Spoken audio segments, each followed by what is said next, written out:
Muito bem, meus amigos. Estamos iniciando aqui mais um episódio do PPT Não Compila. Sala nova hoje, hein, Vitão?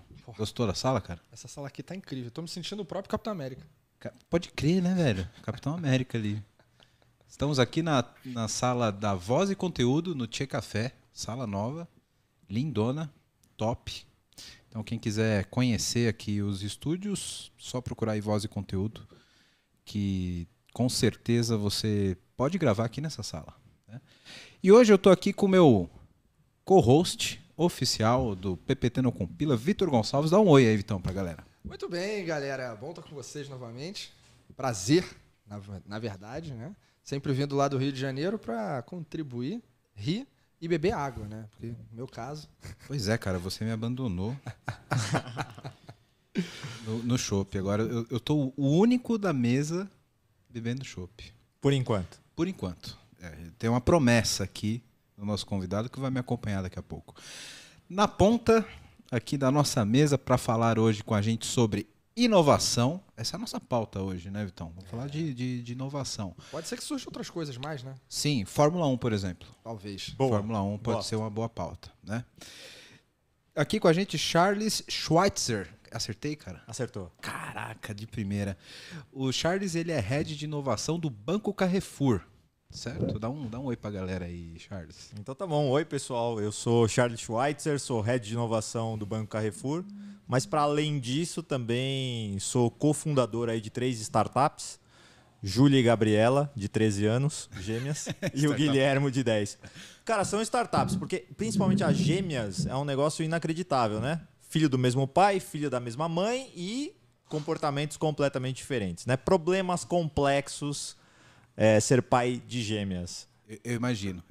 Eu só imagino, mas eu imagino. E para além disso, bom, tenho minha carreira frustrada aí de triatlon, mas cheguei a fazer 2 Ironman 70.3. Caraca, velho. O cara tá falando na humildade, né? É humildade.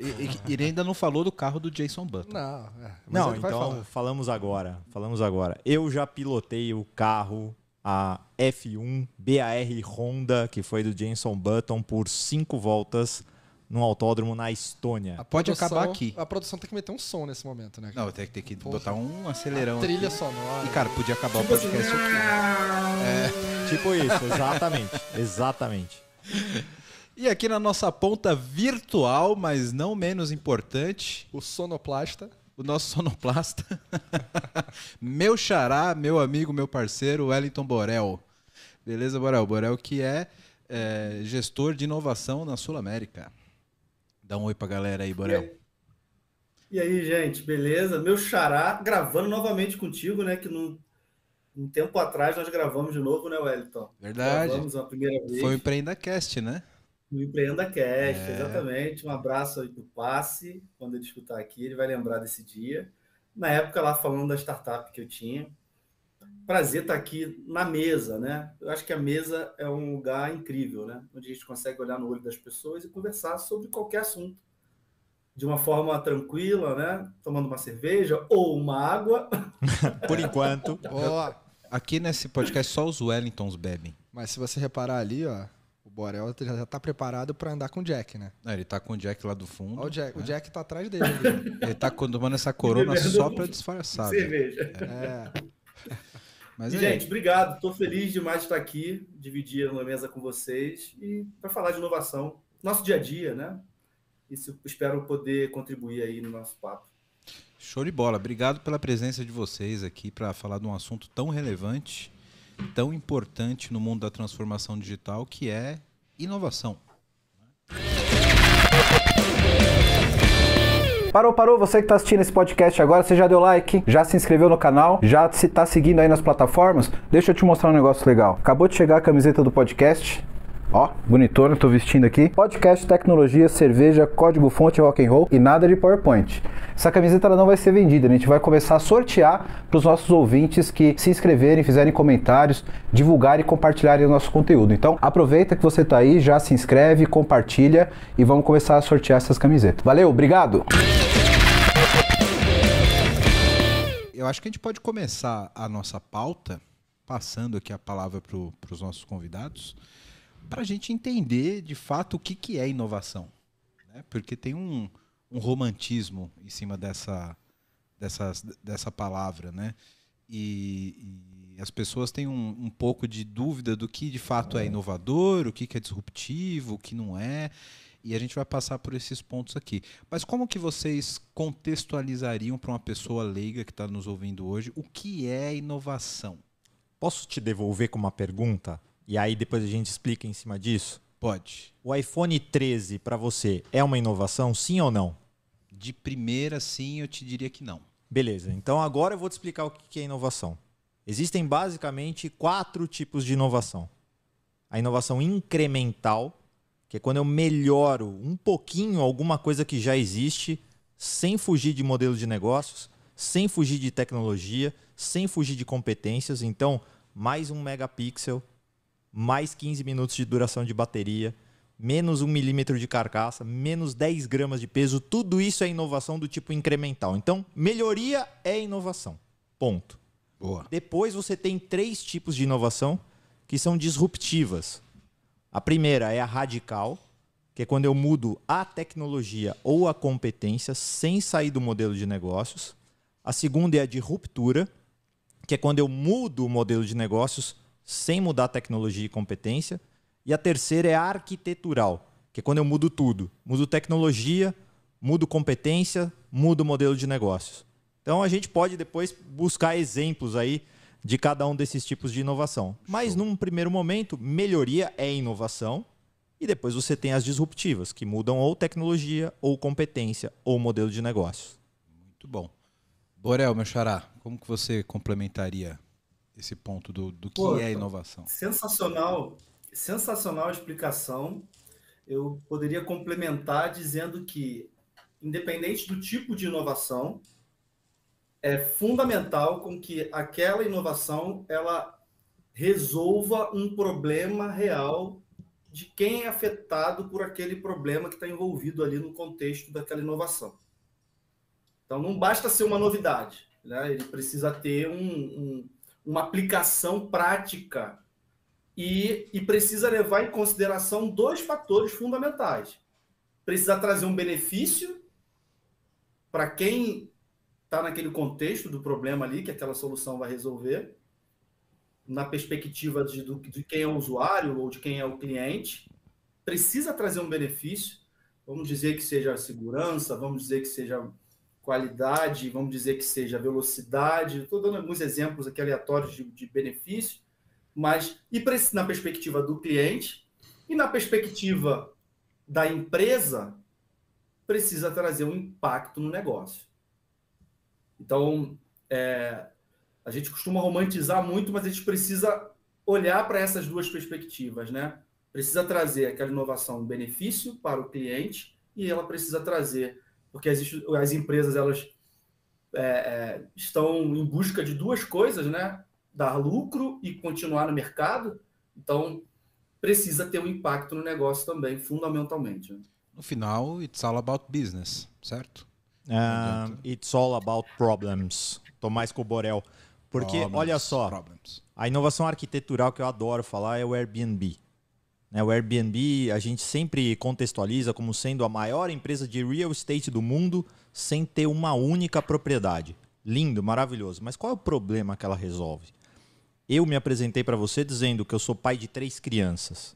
Não existe praticamente quarto de hotel que caiba 5 pessoas no mesmo quarto. Então, o meu problema... Isso é um problema real. Problema real, de pessoa real. Então, assim, eu vou no RH e falo assim, eu quero tirar férias em julho, 10 dias. Beleza, marquei. Ganho para sair 10 dias de férias. Quando eu ligo para um hotel, o hotel fala assim, não, eu te arrumo um quarto conjugado. Porra nenhuma. Na prática, o que eles estão fazendo são vendendo 2 quartos, e aí ao invés de eu tirar 10 dias de férias e gozar 10 dias de férias, eu tiro 10 dias de férias e pago por 20, porque eu estou pagando 2 quartos.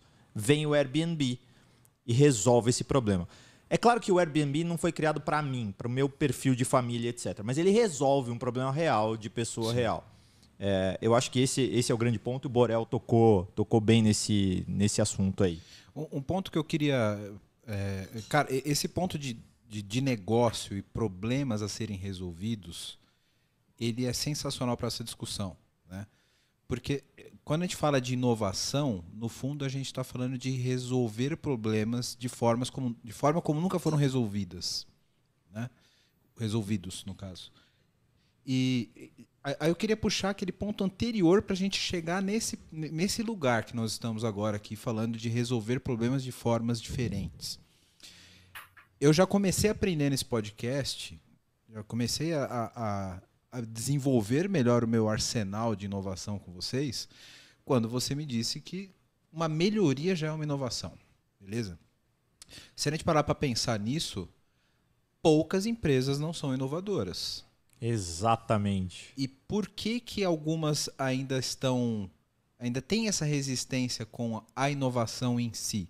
Porque elas não estão nessa faixa de inovação disruptiva, mas ela tem os seus processos de melhoria contínua. Toda empresa competente deveria ter um processo de melhoria contínua, né? Mas mesmo assim a gente ainda tem uma certa resistência a permanecer no business as usual ali. Sim. Né? E como que vocês veem isso? Na questão de em que momento eu deveria romper a barreira para ser mais disruptivo? É esse momento de olhar para um problema e falar, pô, não, esse problema aqui, o business as usual não está resolvendo. Vamos ter que pensar de uma forma diferente, é isso? Legal. Bom, vamos começar do começo aqui. A tua pergunta é sensacional. Cara, primeiro ponto as empresas sim deveriam, todas elas, estar incentivando a inovação incremental e elas não fazem isso. Por mais que elas tenham processos de melhorias contínuas, elas não estimulam isso. E aí o que acontece é que elas estimulam a melhoria ou a inovação incremental nos seus produtos ou nos seus serviços, mas esquecem de toda a retaguarda. Jurídico, compras, finanças, RH, etc. Então, a gente tem que estimular essa inovação incremental a acontecer em todas as pontas da empresa. O segundo ponto, que acho que é super interessante na sua pergunta, 80%, 90% das pessoas para as quais eu pergunto sobre o iPhone 13 é uma inovação, sim ou não, e eu faço isso desde o iPhone 5, essa pergunta, como sendo professor da Inova Business School, e eu dou aula de inovação lá, justamente o não reconhecimento da inovação incremental como inovação, deixando passar na frente da empresa um rio de dinheiro que hoje não é capturado. Né? Existe um fomento feito pelo Ministério da Ciência e Tecnologia, que é a Lei do Bem, e a Lei do Bem te permite categorizar tudo aquilo que você está fazendo de inovação dentro da organização, dentro desse processo, e capturar esse benefício de volta para a organização. Inclusive é incremental. Inclusive é incremental. E inclusive as horas homem investidas no processo de inovação incremental. Só para te dar uma ordem de grandeza aqui. No ano passado, a gente trouxe algo próximo de 16 milhões de reais para o Banco Carrefour, só a partir dos incentivos da Lei do Bem. No Brasil, hoje, entre 13 e 14 mil empresas poderiam capturar esse tipo de benefício. A gente não bate 1.000. Porque as pessoas não reconhecem a inovação incremental como inovação. Segunda parte da tua pergunta. Quando que eu tenho que ser disruptivo? Cara, tem um conceito um pouco mais novo que a gente fala de ambidestria corporativa. E é sempre a resposta. Pensa na ambidestria da seguinte forma. Do lado esquerdo do teu cérebro você tem o lado racional. O lado incremental. O lado da melhoria. E aí vou trazer um exemplo aqui que eu acho genial. Papel higiênico. Cara, tem rolo de papel higiênico de 30 metros, 40 metros, 50 metros, folha simples, folha dupla, folha tripla, com relevo, com cheirinho, etc. Mas assim, na prática, um rolo de papel higiênico vai custar ali entre R$1,50 e R$2. Não muda. Esse com cheirinho é bem peculiar, né? Mas o preço é o mesmo, né? Não varia tanto. É sim. Entre R$1,50 e R$2. O problema desse com cheirinho é que eu tenho rinite, cara. E às vezes você quer usar o papel higiênico pra assoar o nariz. Cara, eu nem vou falar o que passou na minha cabeça. Tá bom. Não, eu quero que você me fale o que vai passar na sua cabeça depois que eu te der esse exemplo de inovação incremental. Não é. Não, foi pra suar o nariz. Rinite, foi só o nariz, cara. Que história é essa, Vitão? Porra. Mas olha o caso da empresa Renova. A Renova resolveu fazer o papel higiênico mais sexy do planeta. E pintou o papel higiênico de preto. Não, é maravilhoso. Maravilhoso. Maravilhoso. Busca aí no Mercado Livre para você ver 5 rolos de papel higiênico custando aproximadamente R$450. Oi? O que tem de disruptivo em você pintar um papel higiênico de preto? Não tem nada, certo? Vermelho, amarelo, a cor que for. Isso é uma inovação incremental no produto, mas tornou o papel higiênico um produto desejado a ponto desse papel higiênico ser hoje o papel higiênico do Louvre. E que várias pessoas compram para fazer e compor a decoração do seu lavabo. É óbvio que é um produto de nicho, mas se dá para inovar com papel higiênico, por favor, não me digam que não dá para inovar nos seus negócios, nas suas áreas de negócios, na sua empresa, etc. Falar que é muito difícil. Esse papel higiênico preto me lembrou um papel higiênico que tinha antigamente, Vitão, você lembra? Aquele Primavera, que era rosa.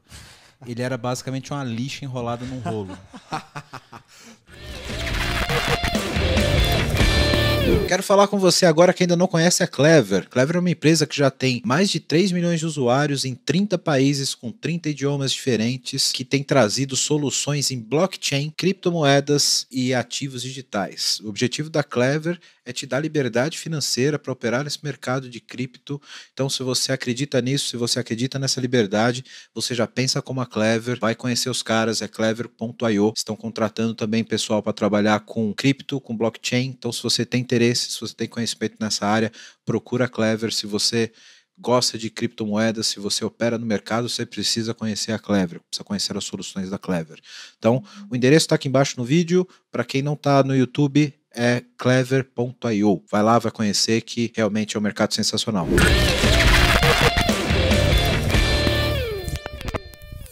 Sensacional. Ainda bem que melhoraram isso. Cara, isso que você trouxe aqui, Charles, levantando ainda lá pro Borel, e todos na mesa aqui. Aham. Beleza.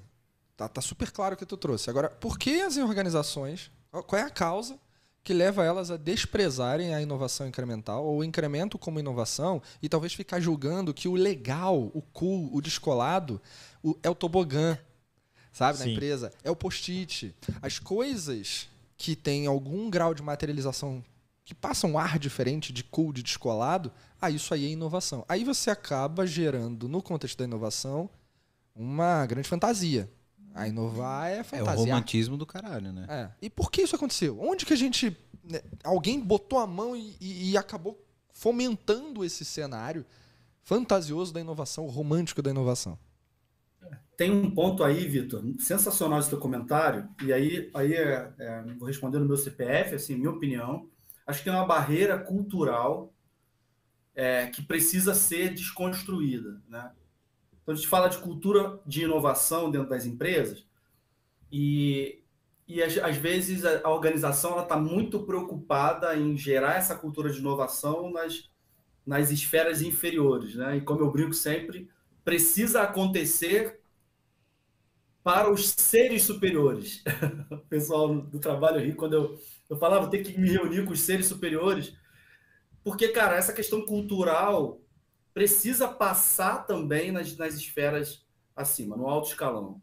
Exemplo, trabalhar a inovação incremental para fazer uma melhoria operacional, mudança de processo, melhorias metodológicas, impacto e melhoria na camada de negócio, né, para poder trazer um benefício e impacto para a empresa, ela precisa acontecer por um motivo. Uma empresa precisa fazer inovação incremental para ela permanecer no mercado.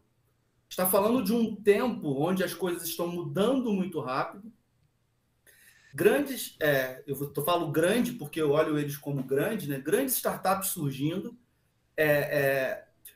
desconstruindo negócios existentes por muitos anos, empresas estabelecidas por anos sendo destruídas por startups que nascem com 2 anos já gerando, tendo uma receita até muitas vezes, em muitos casos, maiores do que grandes empresas, né?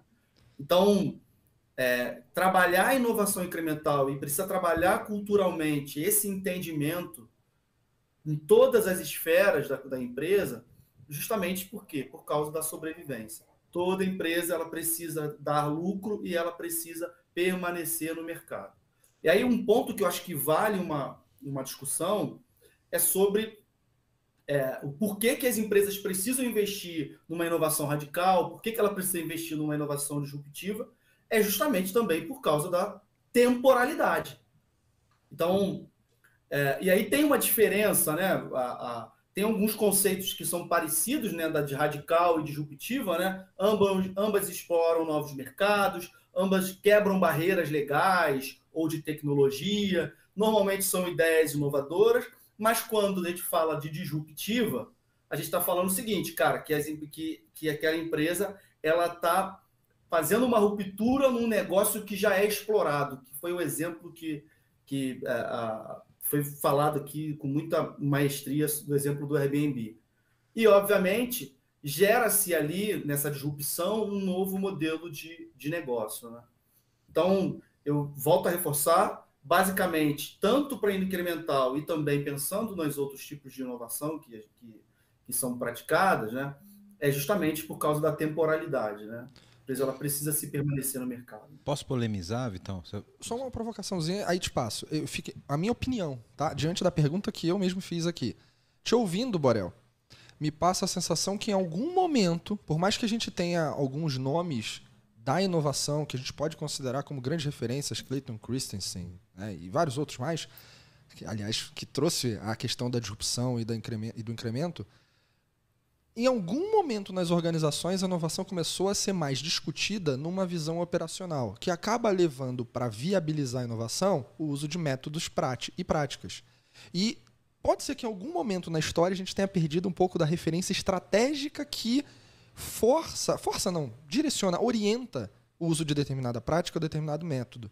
Então talvez a gente tenha visto muita gente usando métodos e práticas de inovação que são muito bons, mas que não geraram resultado porque não tinha uma orientação estratégica conectada. Não teve um alinhamento estratégico claro desde o princípio. E aí, hoje, um dos remédios que a gente precisa trazer para a tona e colocar na mesa e botar na água ou no chopp lá dos seres superiores é, amigão, vamos discutir inovação como algo que está no coração da estratégia da empresa. Para que aí sim a gente tenha um uso apropriado, adequado dos métodos e práticas. Eu trabalhei com o Charles durante o tempo, com o Borel também, né? A gente trabalha junto, enfim, tem algumas coisas juntos aí. E eu me lembro muito do Charles em algumas... Não participei das reuniões que você participava lá com a galera, mas me lembro muito das cadências que a gente fazia ali em equipe, e você falava lá pro pessoal, putz, isso aqui foi falado lá na reunião com os executivos, e sempre fomentando um olhar estratégico para a inovação. A gente nunca teve uma conversa de inovação lá falando de design thinking, Charles. Tu lembra disso? Verdade. Nos 6 meses que a gente trabalhou juntos ali, apoiando, né, a gente, Verit, apoiando o Banco Carrefour, nunca teve uma discussão, vamos falar de método, ou de prática, ou de abordagem.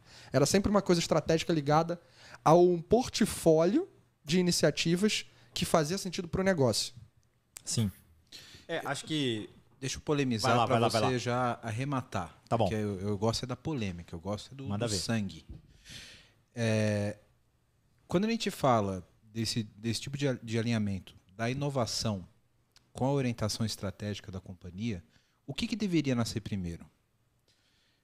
Eu estou guiado à inovação e eu tenho uma área de inovação capturando oportunidades que alimentam a minha estratégia, ou eu deveria ter uma estratégia de negócio que é viabilizada através da inovação? E complementando. Pergunta sensacional, maluco. Essa daqui é para polemizar.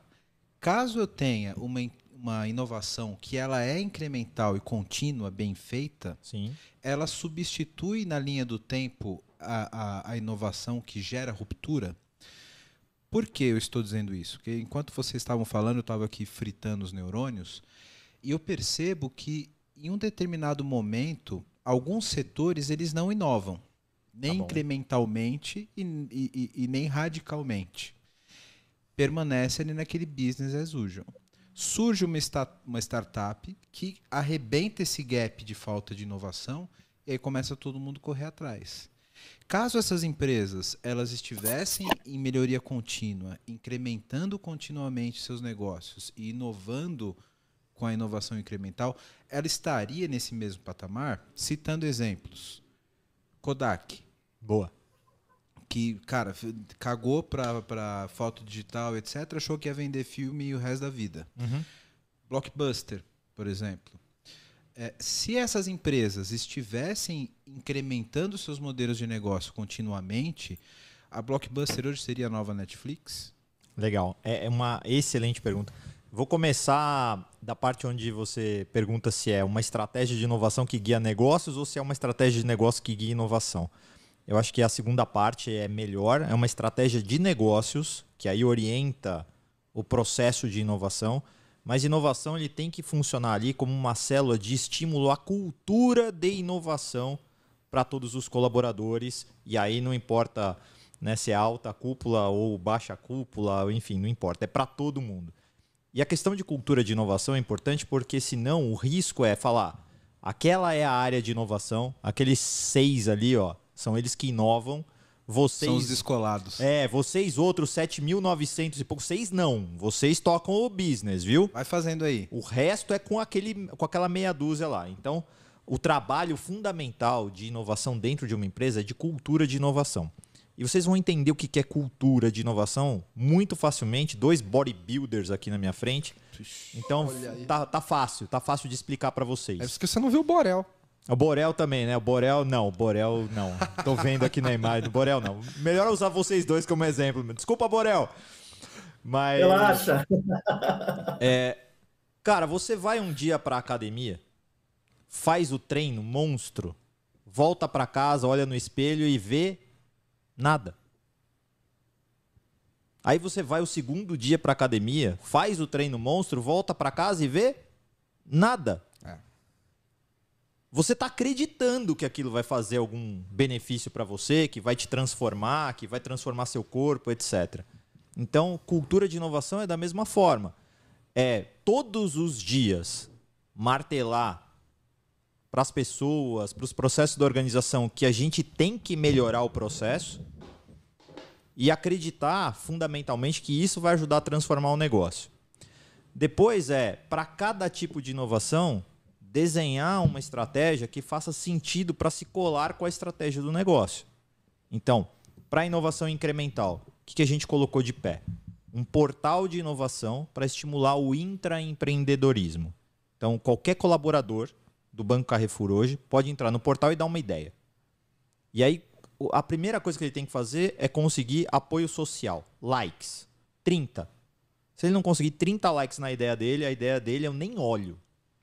Depois que ele conseguiu os 30 likes, ele recebe orçamento para ele testar a ideia dele. É um programa de intraempreendedorismo. Então, vai você, cara. Vai você desenvolver. Tá nascendo desse programa, por acaso, um podcast. Que vai ser gravado aqui, inclusive. Nessa sala bonita, provavelmente. Exatamente. Você sabe que isso que você está falando, daqui a pouco tu vai começar a receber podcast de ouvinte. Podcast não, currículo de ouvinte falando quero fazer parte desse negócio. Mas é sobre isso. É sobre isso. No final do dia, eu quero demonstrar o seguinte. Venha fazer negócios com o Banco Carrefour, porque aqui é fácil. Eu já vou explicar por que é fácil. E você que é um talento, que tem muitas ideias e que quer que a sua ideia seja ouvida, venha trabalhar aqui, porque aqui a gente ouve a tua ideia. Mas um elemento que eu acho sensacional de transformação, que tem a ver com essa relação com startups que o Borel estava falando, a gente criou um processo chamado Startup Jam. É uma sessão, a gente usa como metodologia de fundo o Design Thinking, e a gente busca juntar uma área de negócios com várias startups que permeiam aquela área de negócios, ou aquele problema. E aí, do fim dessa sessão, a gente dá go ou no go. Para quem a gente dá go, a gente quer testar rápido e testar barato. Então, a gente dá de 2 a 3 meses e a gente paga um FII para testar a ideia. Então, é uma POC remunerada. O que aconteceu no início, né? Quando o Charlie chegou no Banco Carrefour? Já estava tudo assim? Como é que começou essa história? E aí, quando eu comecei, eu encontrei diversas áreas e diversos processos da organização que eram absolutamente travados. O contrato padrão do Banco Carrefour tinha 20 páginas bicolunadas, um monte de cláusula. Vim encadernado, não? Praticamente. Carimbado e autenticado. Um monte de cláusula que parecia leonina. E hoje, o contrato do Banco Carrefour tem 6 páginas e só tem 6, tá grande ainda, porque tem iconografia. Cada cláusula tá escrita em Visual Law. O contrato do Banco Carrefour hoje cabe num story do Instagram.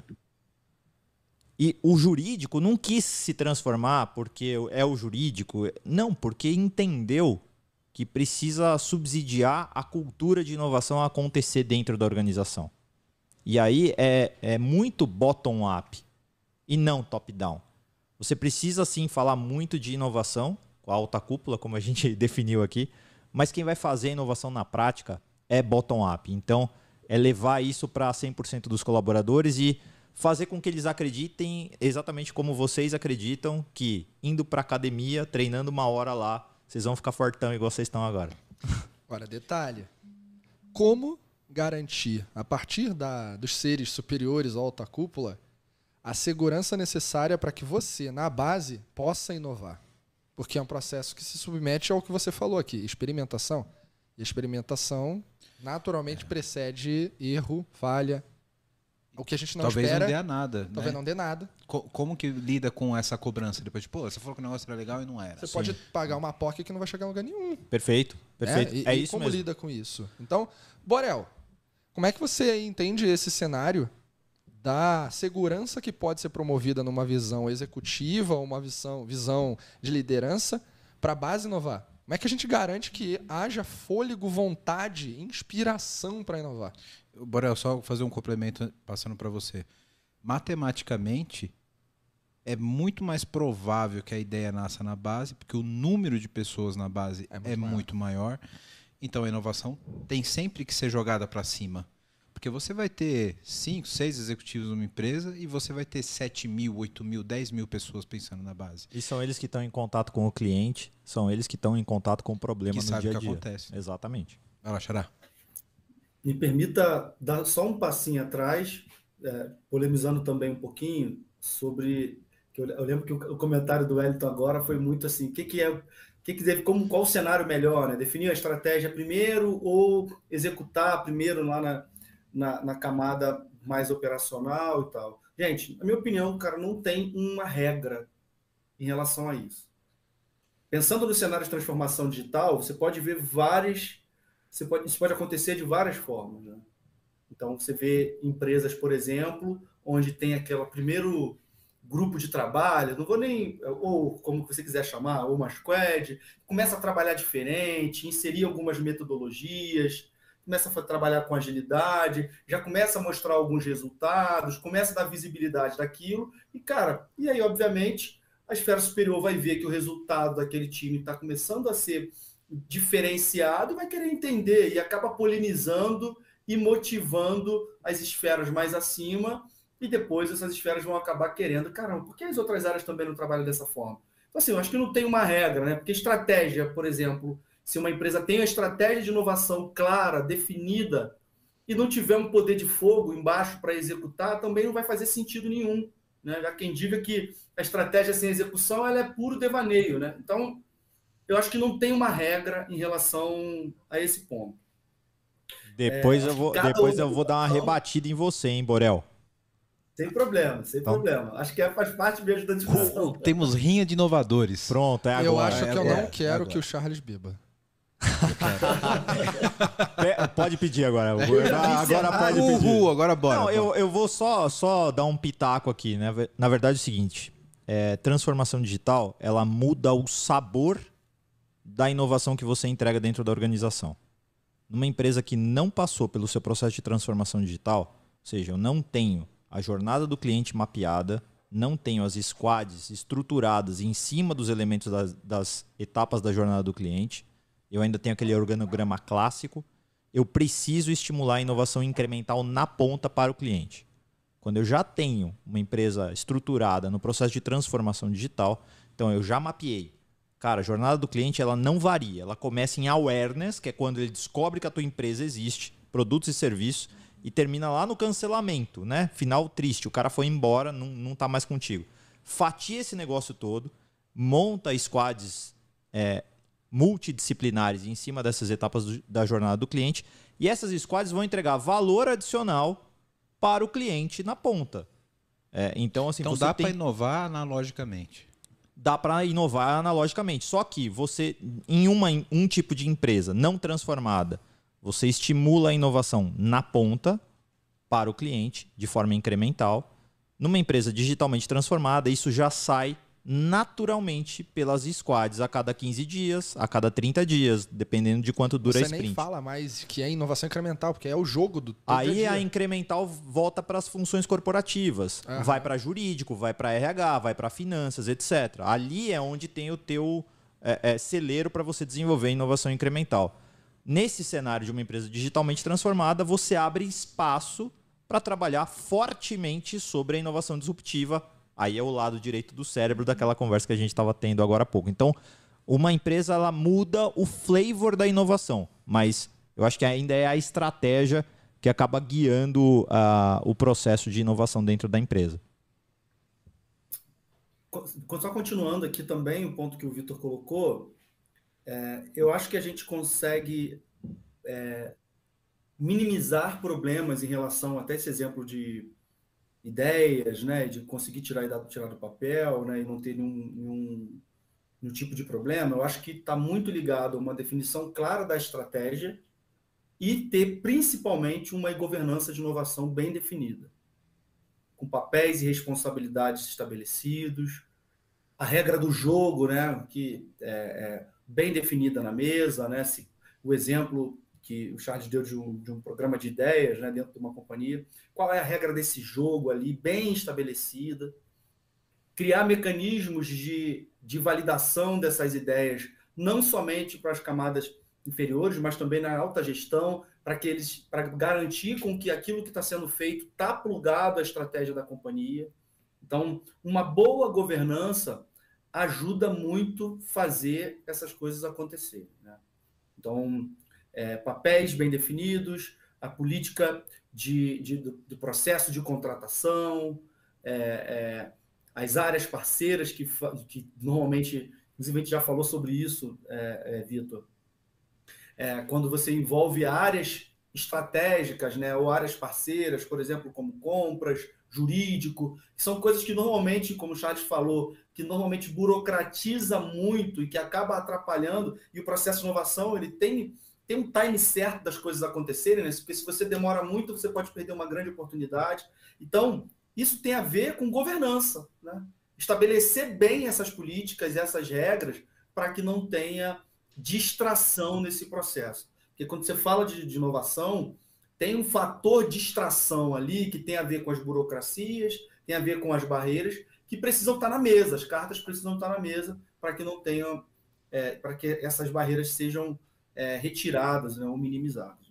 E quem vai responder que se a Blockbuster se fizessem a inovação incremental seria a Netflix? Boa.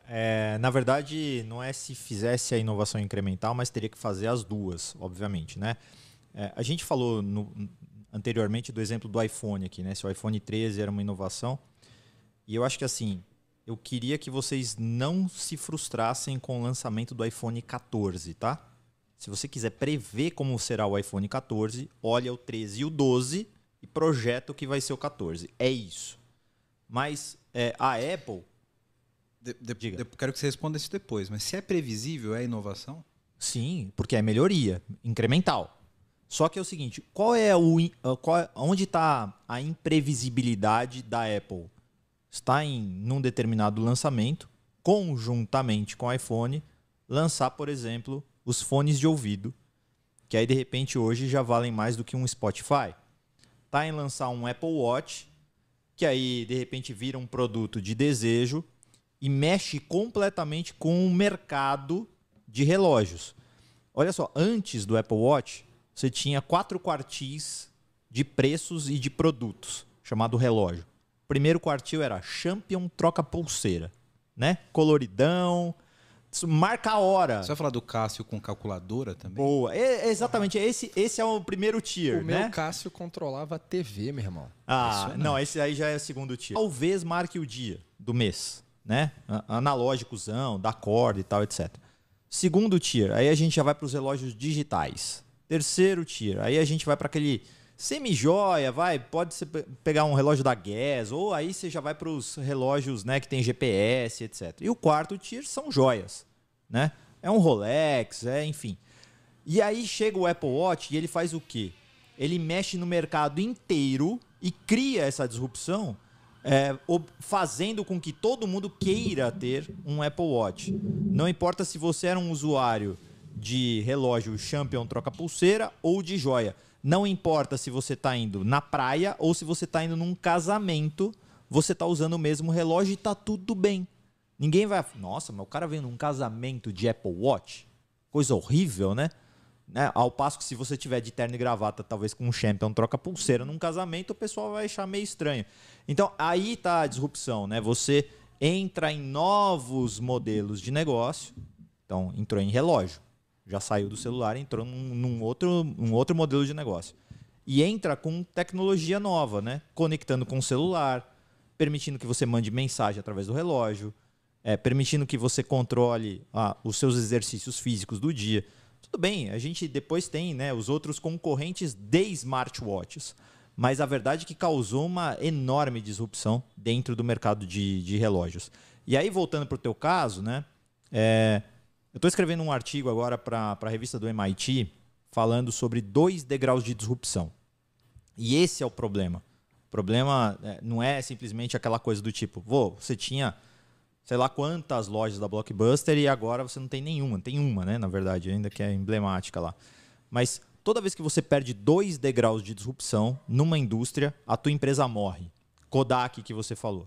Ela lançou a fotografia digital, só que deixou Nikon, Canon, etc. explorar.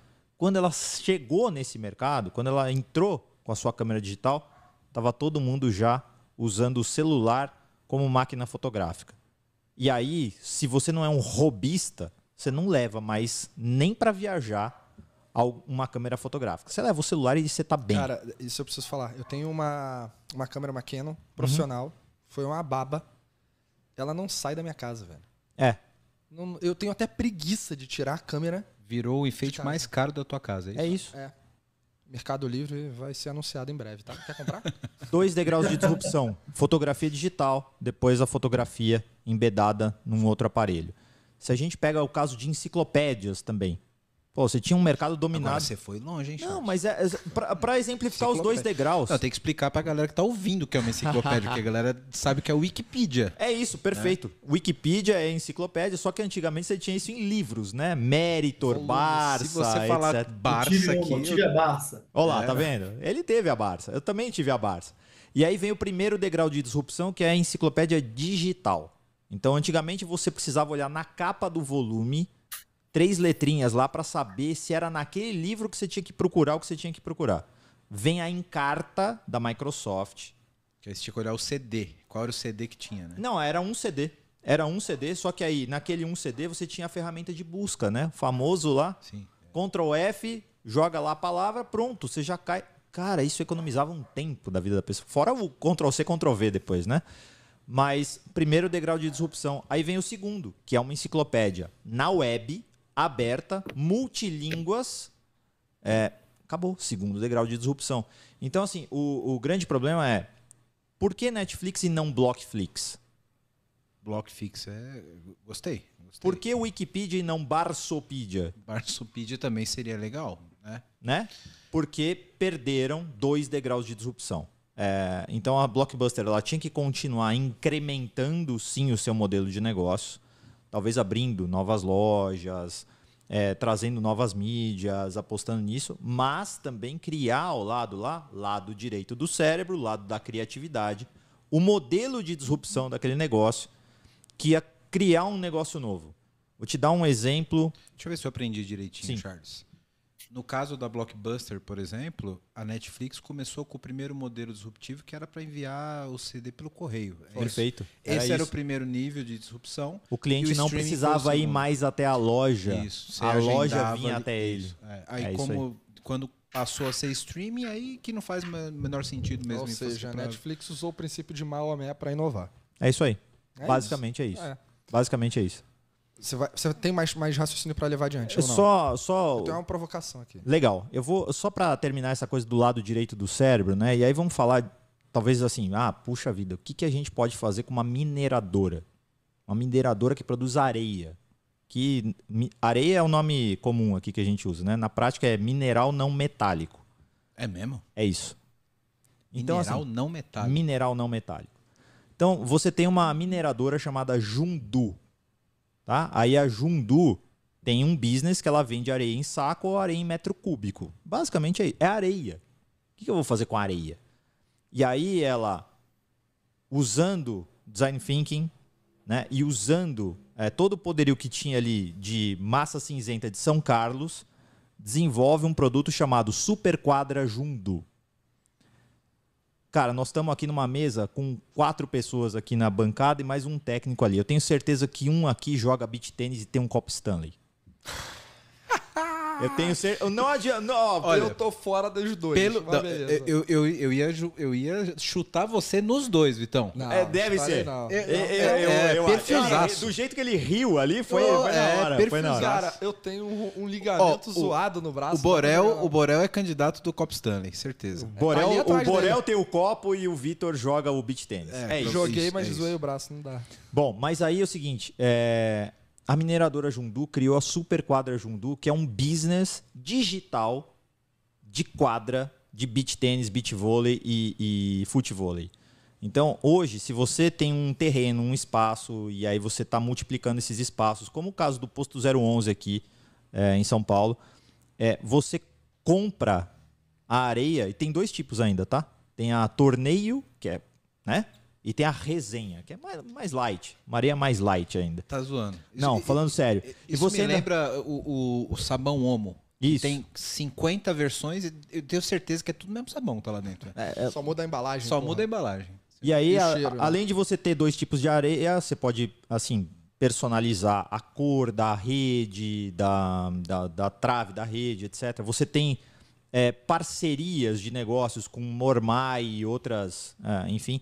E aí eles ainda entregam para você, que é o dono da quadra, um ERPzinho para você controlar matrículas e reservas. E para nós que somos praticantes, como o Vitor, Vitão, você pode buscar perto de você a Super Quadra Jundu mais próxima com horário disponível. Então, sai de um negócio que é produzir areia para um negócio que é digital, já está embedado nos celulares de todo mundo, aí todos os praticantes. Que por acaso tem areia envolvida, mas é outro negócio. É outro negócio. E se você tem uma casa de interior aí que de repente você quer montar sua própria quadra, você pode comprar diretamente deles. Então, a Blockbuster ela tinha que estar preocupada lá atrás com o próximo modelo de negócios. Né? A gente está vivendo disrupções nos negócios, seja habilitado por tecnologia, seja habilitado por regulamentação, a todo momento. A gente está falando hoje, por exemplo, no meu setor, que é o setor bancário, a gente está falando de Open Banking e Pix. São coisas que estão chegando pelo regulador. Não é nenhuma tecnologia nova. No caso da Blockbuster foi tecnologia, foi a internet, que acabou habilitando a segundo degrau de disrupção. Então a gente tem que estar muito atento a esses degraus de disrupção que mudam a forma de fazer negócio para que a gente possa não deixar a nossa empresa falir e ir embora. Bom, você que está vendo esse podcast da hora, tá vendo um monte de problema aqui que a gente está colocando, né? E quer uma ajuda aí na sua empresa, faz o seguinte, entra no site aqui da VMBears, que a gente pode te ajudar, vmbears.io. Nós somos uma empresa relacionada à arquitetura de soluções, a modernizações de aplicações, também atuamos na frente de DevOps, para ajudar vocês a serem extremamente ágeis. Então, dá uma olhada no nosso site, que vai estar aqui embaixo, vmbears.io, e lá você vai poder ver um pouquinho da nossa história, dos nossos profissionais. E aproveitando, se você for um profissional da área de tecnologia, que está a fim de trabalhar numa empresa legal, um monte de colega, gente boa e tecnologia de ponta, manda um e-mail para peoplecare@vmbears.io. Aí já. Agora eu quero meu show, velho.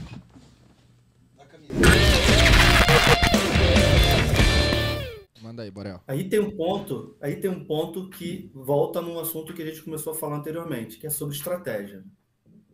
Toda organização, não importa o tamanho dela, se vai ser uma Big Corp, se vai ser uma startup, ela precisa ter a esfera de inovação que ela quer focar e ela precisa planejar estrategicamente sobre isso.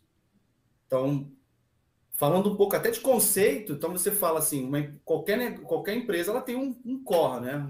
um core business ali principal. Nesse core business, ela precisa evoluir, como nós já falamos bastante aqui sobre inovação incremental.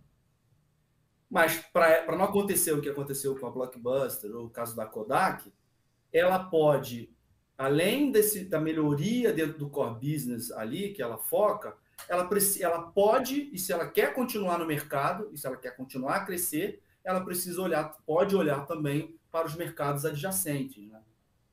Quando a gente fala de mercados adjacentes, isso é estratégia, gente. Então, a gente fala de mercados adjacentes, está falando, cara, eu quero construir um novo produto, aquilo que o Charles falou agora. Eu quero construir um novo ativo.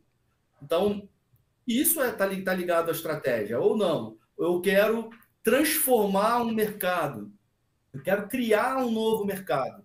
Então, ela atua numa esfera que a gente chama de esfera mais transformacional.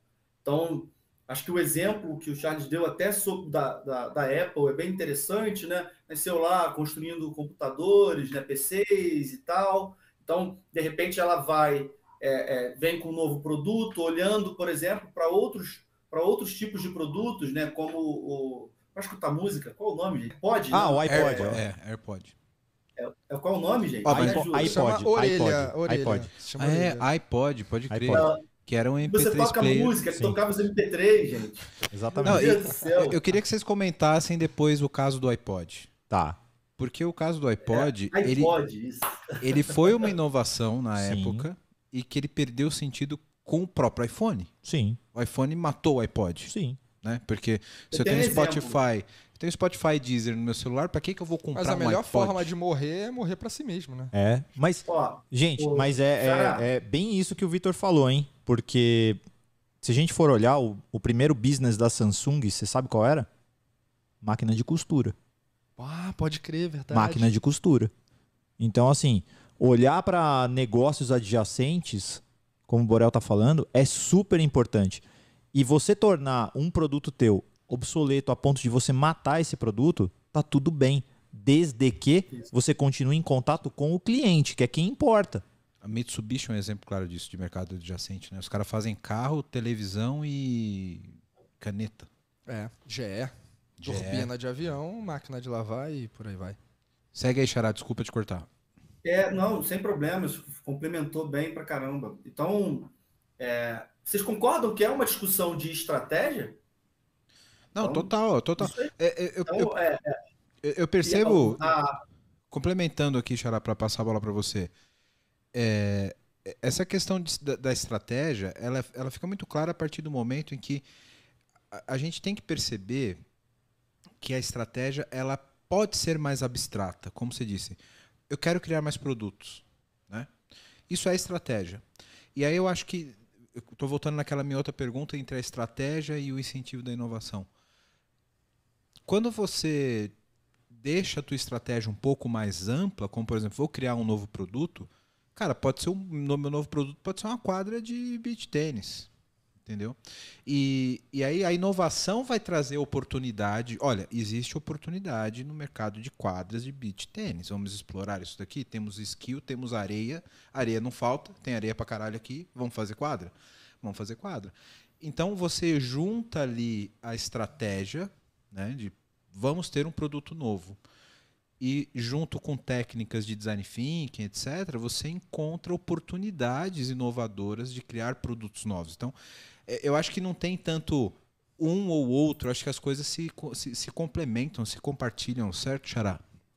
E a capacidade de ver além do óbvio, que entra no modelo mental. Porque, por exemplo, hoje eu estava conversando com uma amiga e ela falou assim, cara, você viu, não sei se foi Brasília, mas que um camelô começou a alugar uma calça para você usar na porta do Detran. Você não pode entrar no Detran lá daquela cidade, daquele lugar, não lembro onde, de bermuda. Então você vai entrar, vai fazer o que você tem que fazer lá dentro, você tem que entrar de calça. Quando eu fui me alistar, eu fui de bermuda. Eu sei bem a dor que é isso. Você sabe como é.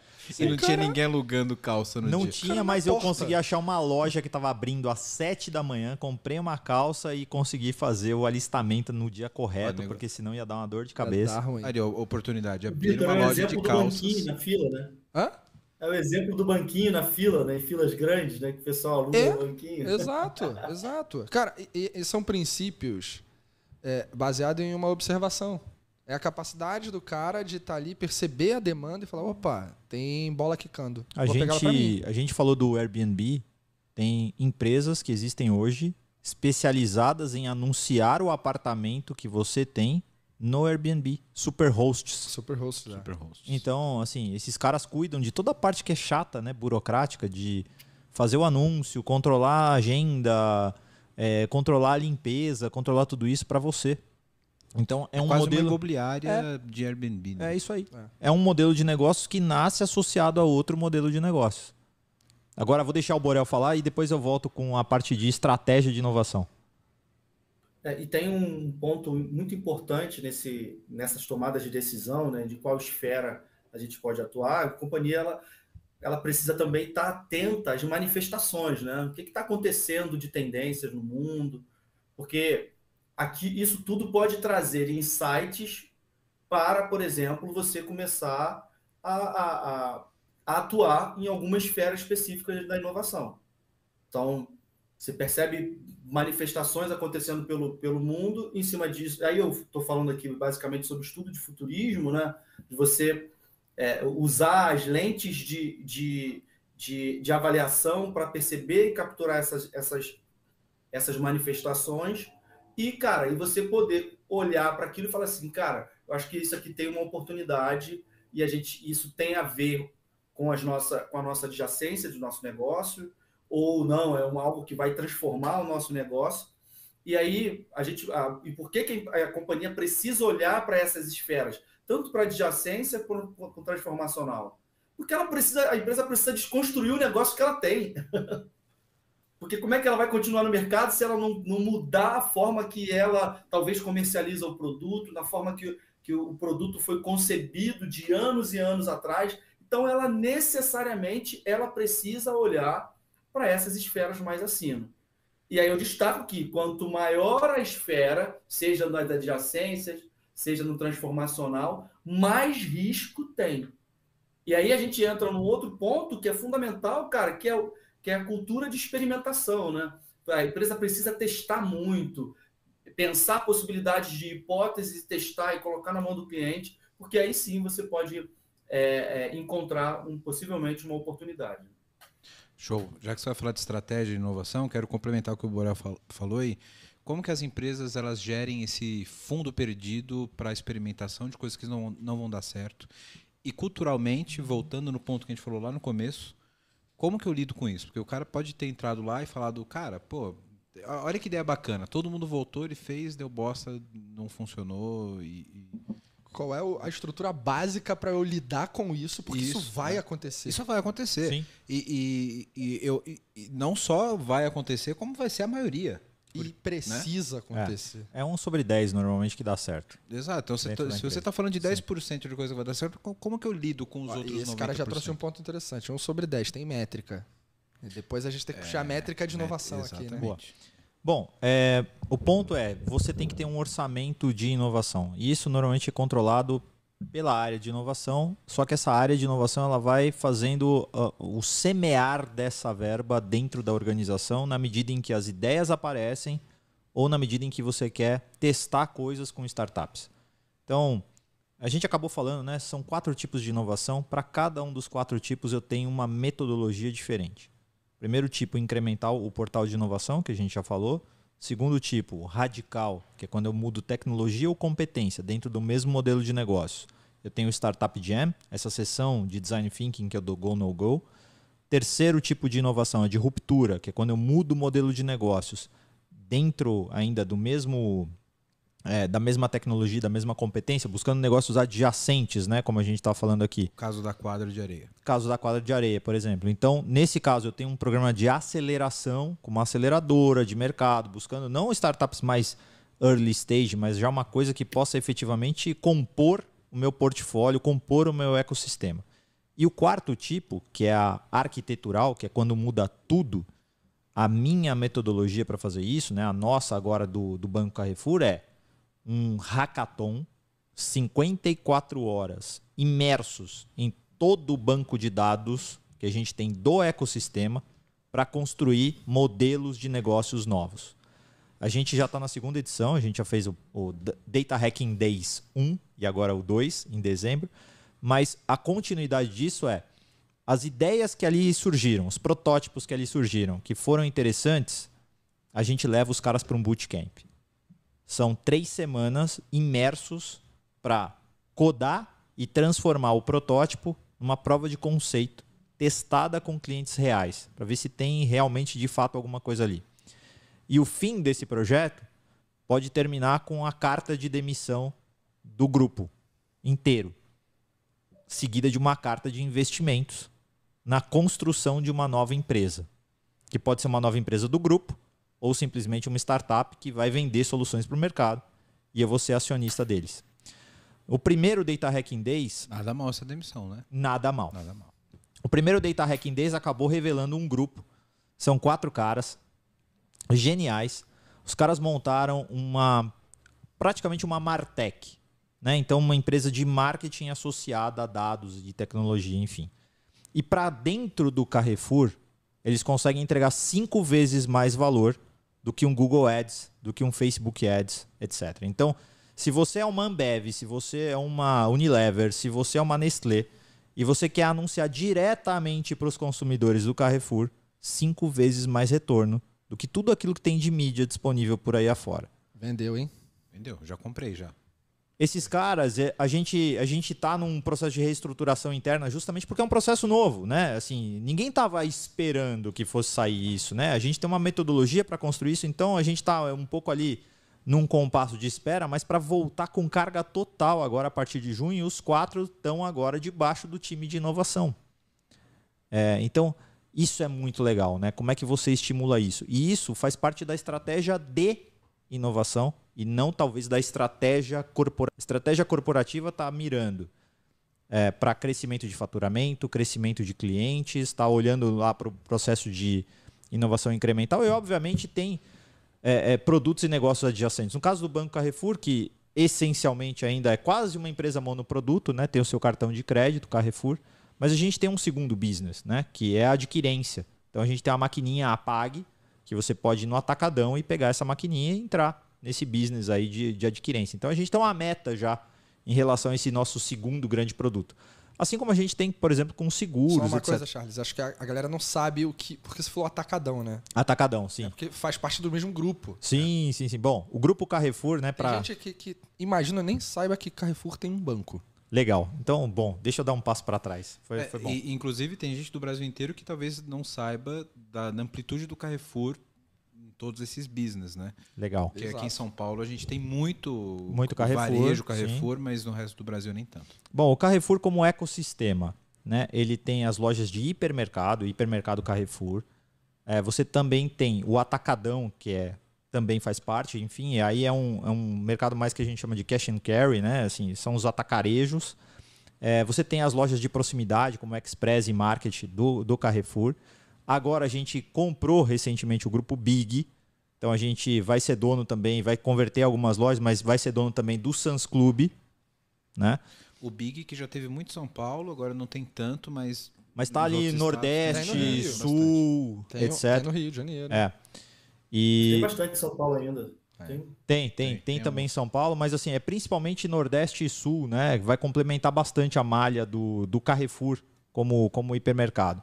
Você tem postos, você tem drogarias, você tem shopping centers e você tem o banco. Agora está começando também uma iniciativa de MVNO, que é basicamente uma operadora de telecomunicações. Então, o ecossistema do Carrefour vai ter, talvez, se tudo der certo, a gente vai ter também uma operadora de telecom. O Banco Carrefour, para quem não entende a dimensão do Banco Carrefour, né, que o Banco Carrefour ele é voltado para as classes B-, C e D. Talvez aqui, né, nós 4, talvez a gente não tenha o cartão Carrefour, ou se tem, a gente tem porque a gente resolveu comprar uma televisão e aí saía mais barato, ou tinha mais parcelas. Etc. Mas o cartão Carrefour é o primeiro, se não talvez o único cartão que muita gente tem acesso da classe B-, C e D. E aí, não à toa, em mercado de crédito, né, acho que, vamos falar de novo, né, em mercado de crédito, o Banco Carrefour muitas vezes ocupa o 5º lugar no país. E se você pensar que o Brasil tem 5 grandes bancos, um já ficou para trás. Então, realmente, do ponto de vista de... E é um banco plenamente digital. Totalmente digital, totalmente digital. A gente tem a parte analógica que são as lojas, né? Se você pensar assim, cada loja do Carrefour funciona como uma agência. Sim. Mas nasceu com essa necessidade, de fato, de oferecer crédito para os clientes do varejo. perfeito, perfeito. E complementando aqui até para você continuar a explicação, Charles.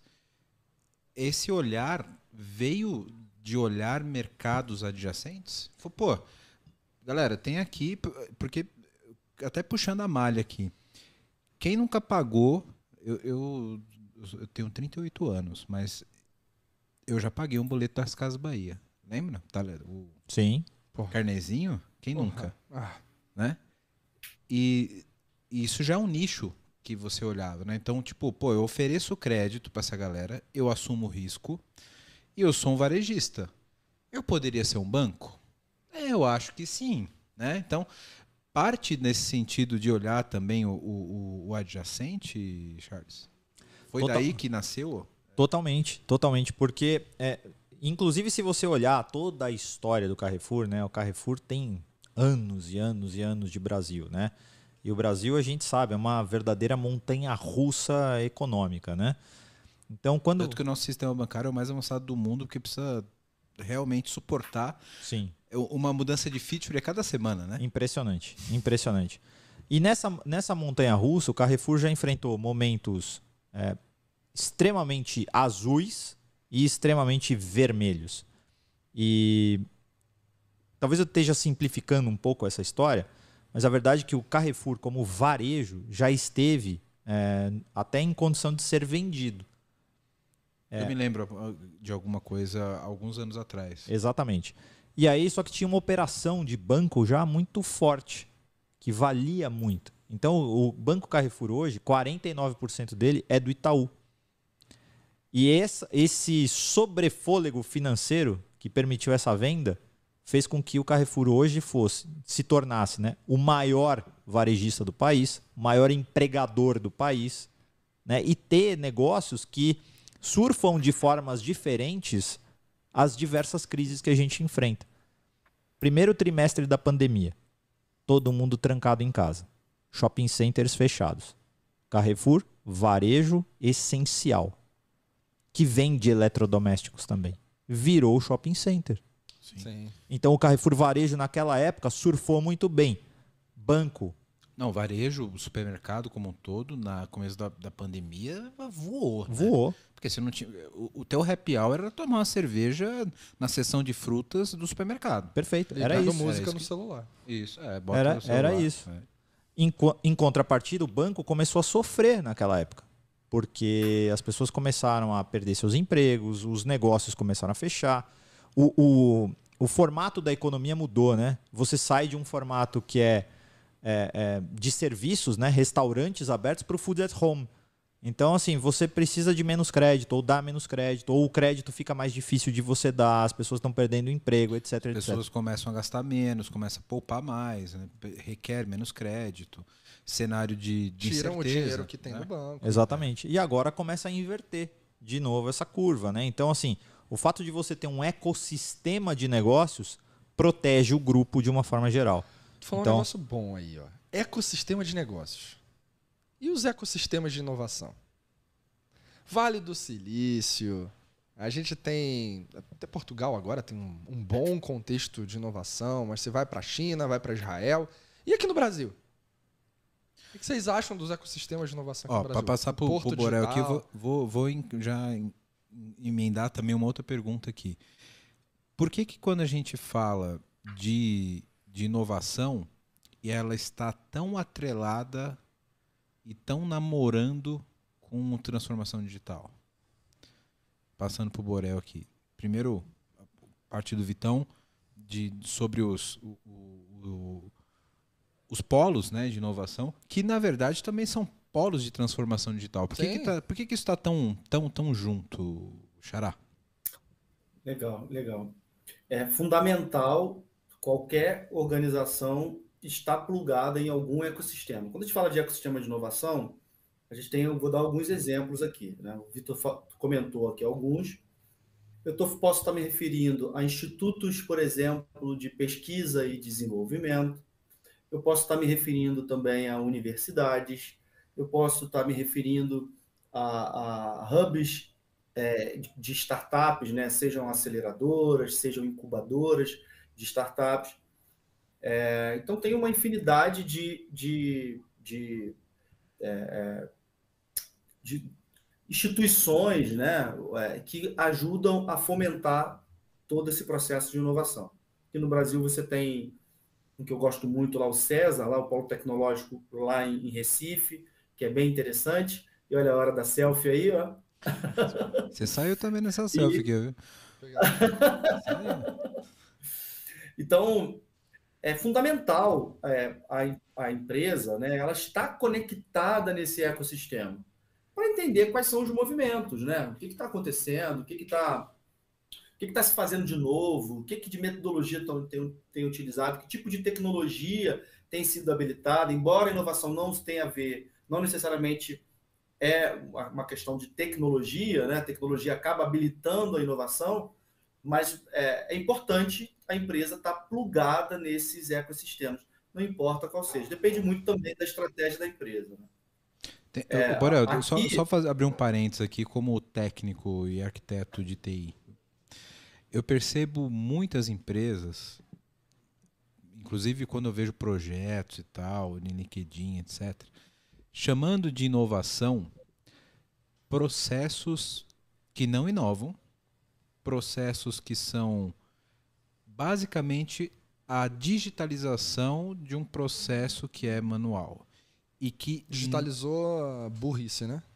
É tipo isso. Em alguns casos chega a essa ignorância. Eu sempre falo isso nos episódios quando a gente fala de arquitetura, que a arquitetura ela é essencial nesse sentido de será que aquilo que eu estou transformando digitalmente faz sentido quando eu estou no mundo digital?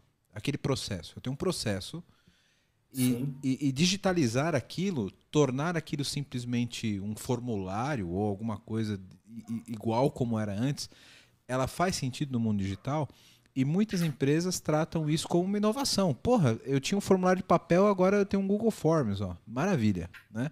E não é exatamente esse espírito, né, Xará? É uma pergunta um pouco capciosa, porque pode ter inovação também nisso, tá? Mas aí, fazendo essa comparação, olhando para o cenário de transformação digital, a inovação ela pode ser um dos pilares dessa transformação, além de outros fatores, né? Como, por exemplo, cultura, como, por exemplo,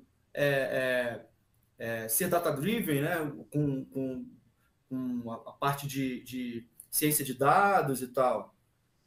Ou também digitalização, como você deu o exemplo aí. Isso são pilares do processo de transformação digital. Eu fui um mau aluno agora, viu, Borel? Porque se a melhoria ela também é uma inovação, eu peguei um formulário e eu melhorei de alguma forma, também pode ser considerado uma inovação, né? Sim, claro que você sempre pode questionar, né, a necessidade do formulário. Sim. E aí tudo bem. Agora, quando a gente determina ou se existe algum critério na ótica de vocês em que a gente possa usar para falar assim, eu sou inovador. Sobre algo ser inovador como fruto de um processo aplicado que observou uma necessidade, alinhou essa necessidade com não somente o negócio, mas principalmente centralidade no cliente, e você aprendeu experimentando, ótimo. Mas e falar, fulano é inovador?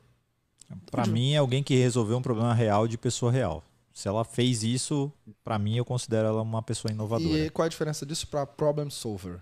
No mundo de buzzwords... Você só deixou em inglês, velho. O cara pode falar. É a mesma coisa. Buzzwords. A gente tá criando várias, porra. Você só traduziu pro inglês, velho. Eu acho que queimar assim, meu inglês, porra. O que vale a pena, acho que a gente discutir, né, assim, eu acho que assim, são esses 3 conceitos. Aliás, aqui, ó, tá aqui um presente já ao vivo. Caraca, aí, olha só. Ô, Borel, tem um pra você, eu vou deixar em cima do notebook aqui pra você, Isso, cara. deixa aqui, ó. E ele não me deu o meu, né? Muito obrigado. Eu não dei pro Vitor porque o Vitor me prestigiou mais do que vocês, ele comprou o livro. Então depois eu autografo pra ele só. Ó, pra quem tá ouvindo aqui no Spotify, não tá vendo o vídeo, Acabamos de receber aqui o livro do Charles, Inovação, Digitalização, Transformação Digital, publicado pela Unitá Editora. Um guia sobre os 3 mais importantes conceitos para as empresas prosperarem na nova economia. Fica aqui o registro. Muito obrigado, Cara, Charles. isso aí eu li Legal. o livro. Assim Obrigado, que eu comprei. Charles. Ele tem um mapa da transformação da organização aí dentro. Só isso? Basicamente. Basicamente. Tudo Você vai aquilo dizer, que a gente discutiu do passo ponto um, de vista passo de dois, passo estratégia de inovação tá aí. Realmente não tem segredo. Mas o ponto que eu falo, assim, eu queria desmistificar um pouco digitalização e transformação digital. Porque essencialmente não são a mesma coisa. Né? Você acabou de dar um exemplo de digitalização. Né? A gente pega um formulário e a gente digitaliza ele. A gente tem uma loja física e a gente coloca ela na internet. A gente estava trabalhando no escritório físico e a gente foi para o escritório remoto, né? Metaverso. Teletrabalho. Inclusive, Aliás- tá aqui no feed. Quem quiser ouvir, foi uma piração maravilhosa. Foi incrível. Tá aqui no feed, Filosofia do Metaverso. Olha que legal. Foi um episódio que a gente gravou, Boa. 2 episódios atrás. Podem procurar ali que toma uma cerveja antes para entrar na vibe, Isso porque aí. inclusive foi gravado com uma participação especial aqui, um crossover com outro podcast de filosofia, o Beyond the Cave. Um abraço pra galera do Beyond the Cave. Bom, então, assim, teletrabalho, telemedicina, e-commerce, aplicativo, nada disso é transformação digital. Isso é digitalização. Né? O que é transformação digital? E assim, não dá nunca para a gente dizer se uma empresa passou ou não passou pelo seu processo de transformação digital estando do lado de fora dela. Porque transformação digital diz respeito à estrutura dessa empresa internamente. Quer dizer o seguinte, se essa empresa fez o mapeamento da jornada do cliente, de novo, lá do awareness ao cancelamento, fatiou essa jornada e colocou as melhores pessoas com os melhores skills para responder a cada uma das etapas da jornada, mudou o organograma da empresa para ser pró-cliente, ela fez transformação digital. É óbvio que tudo isso é habilitado por tecnologia, como o Borel falou. A tecnologia é um meio para você fazer tudo isso. Mas o mais importante é saber se essa empresa está estruturada para atender cliente. Numa empresa que fez transformação digital, você só tem 2 áreas. A área que atende cliente, squads. E a área que ajuda quem atende cliente. Posso todo o resto. polemizar? Pode. E por que chama transformação digital e não transformação CX? Deveria chamar transformação humana, transformação qualquer coisa. O nome confunde e o que você mais vê, assim como você tem 80%, 90% das pessoas que não reconhecem inovação incremental como inovação, você tem 80%, 90% das pessoas chamando digitalização de transformação digital. Uma coisa curiosa, uns anos atrás eu pude visitar Seattle, a Microsoft. Fui lá visitar a Microsoft, em Redmond, na verdade. E... É um abraço no tio Bill, não? Pô, ele não tava lá, cara. Porra, aí vai ter que voltar Fudeu. lá. Mas em uma interação com um profissional lá da Microsoft, eu perguntei pra ele, cara, aí como é que foi a transformação digital? Olha só, né? Mas Você pergunta pra Microsoft. Você foi juninho demais Fui pra juninho perguntar demais. isso. Tu sabe o que ele mandou? Ele falou, cara, do que você tá falando? Transformação? Transformação Como assim? do quê? Não existe isso. Não tem transformação digital. Tem o nosso jeito de ser, que sempre foi assim. E a gente, Nascemos digitais. unicamente, o que a gente fez ao longo da nossa história foi melhorar aquilo que a gente nasceu pra fazer. Caralho, essa foi a frase do cara.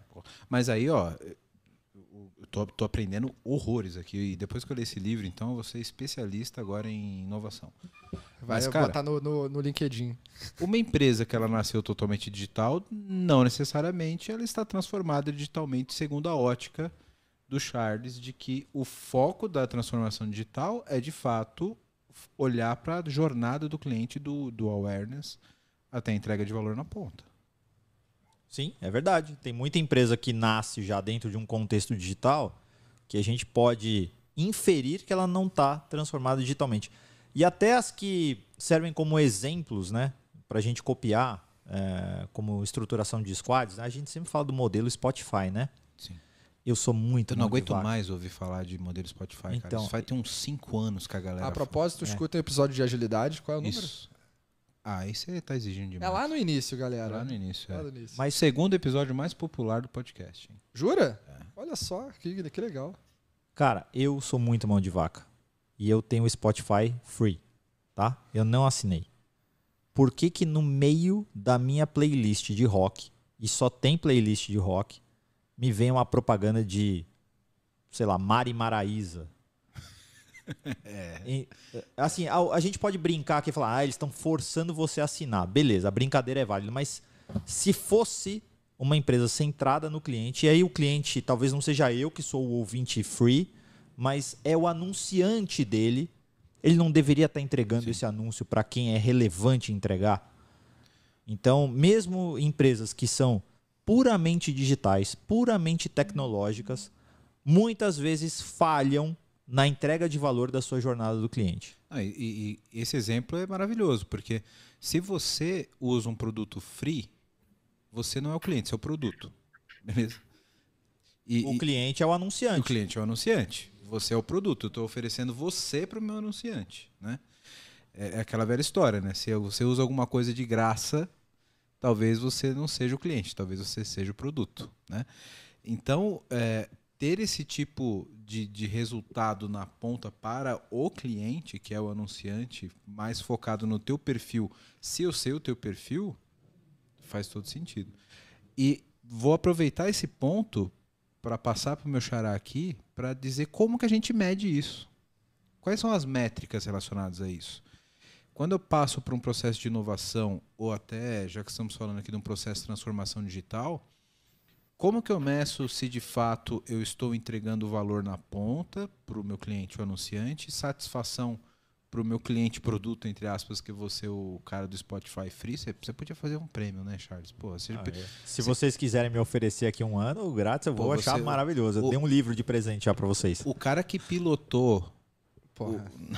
Pegou o carro do Jason Button. Você imagina o carro do Jason Button com Bluetooth no Spotify Free? Não tem condições, cara. Enfim. Meu xará, bora lá. Como que a gente mede? Quais são as métricas desse mundo? Primeiro a gente precisa fazer uma separação aqui, né? De métricas de produto não tem nada a ver com métricas de inovação. Primeiro ponto que... Então, quando a gente fala de inovação, a gente não pode deixar de falar que toda organização ela precisa ter um funil de inovação, e dentro desse funil de inovação, que tem etapas de validação, tem os seus projetos, ok? Então, eu posso já começar a citar aqui já algumas métricas interessantes, né? Quantas oportunidades a organização ela está trabalhando para entrar num funil de inovação e se transformar num projeto, tá? Então, eu posso ter 5 oportunidades ali, eu posso chamar também de oportunidades ou problemas. E, cara, eu tenho hoje, para a entrada do meu funil, 10 oportunidades, ou 10 desafios, ou 10 problemas. Uma vez que aquela oportunidade vira um projeto, eu posso ali já começar a ter métricas um pouco mais tangíveis ligadas àquele projeto que está sendo construído, né? Então, primeiro eu queria trazer esse entendimento que para fazer inovação eu tenho projetos de inovação. Beleza? E aí quando a gente essas coisas se misturam, Xará, quando, por exemplo, eu estou falando de transformação digital, desenvolvimento de produtos, etc., que pode ter sido gatilhado por um processo de inovação. E aí eu vou ter essas métricas que são métricas comuns de produtos, de desenvolvimento, etc., dentro de um contexto inovador. É isso que você quer dizer? Vou te dar um exemplo aqui que vai ficar bem fácil. Esse exemplo que eu dei de projetos que estão na entrada do funil de inovação, né?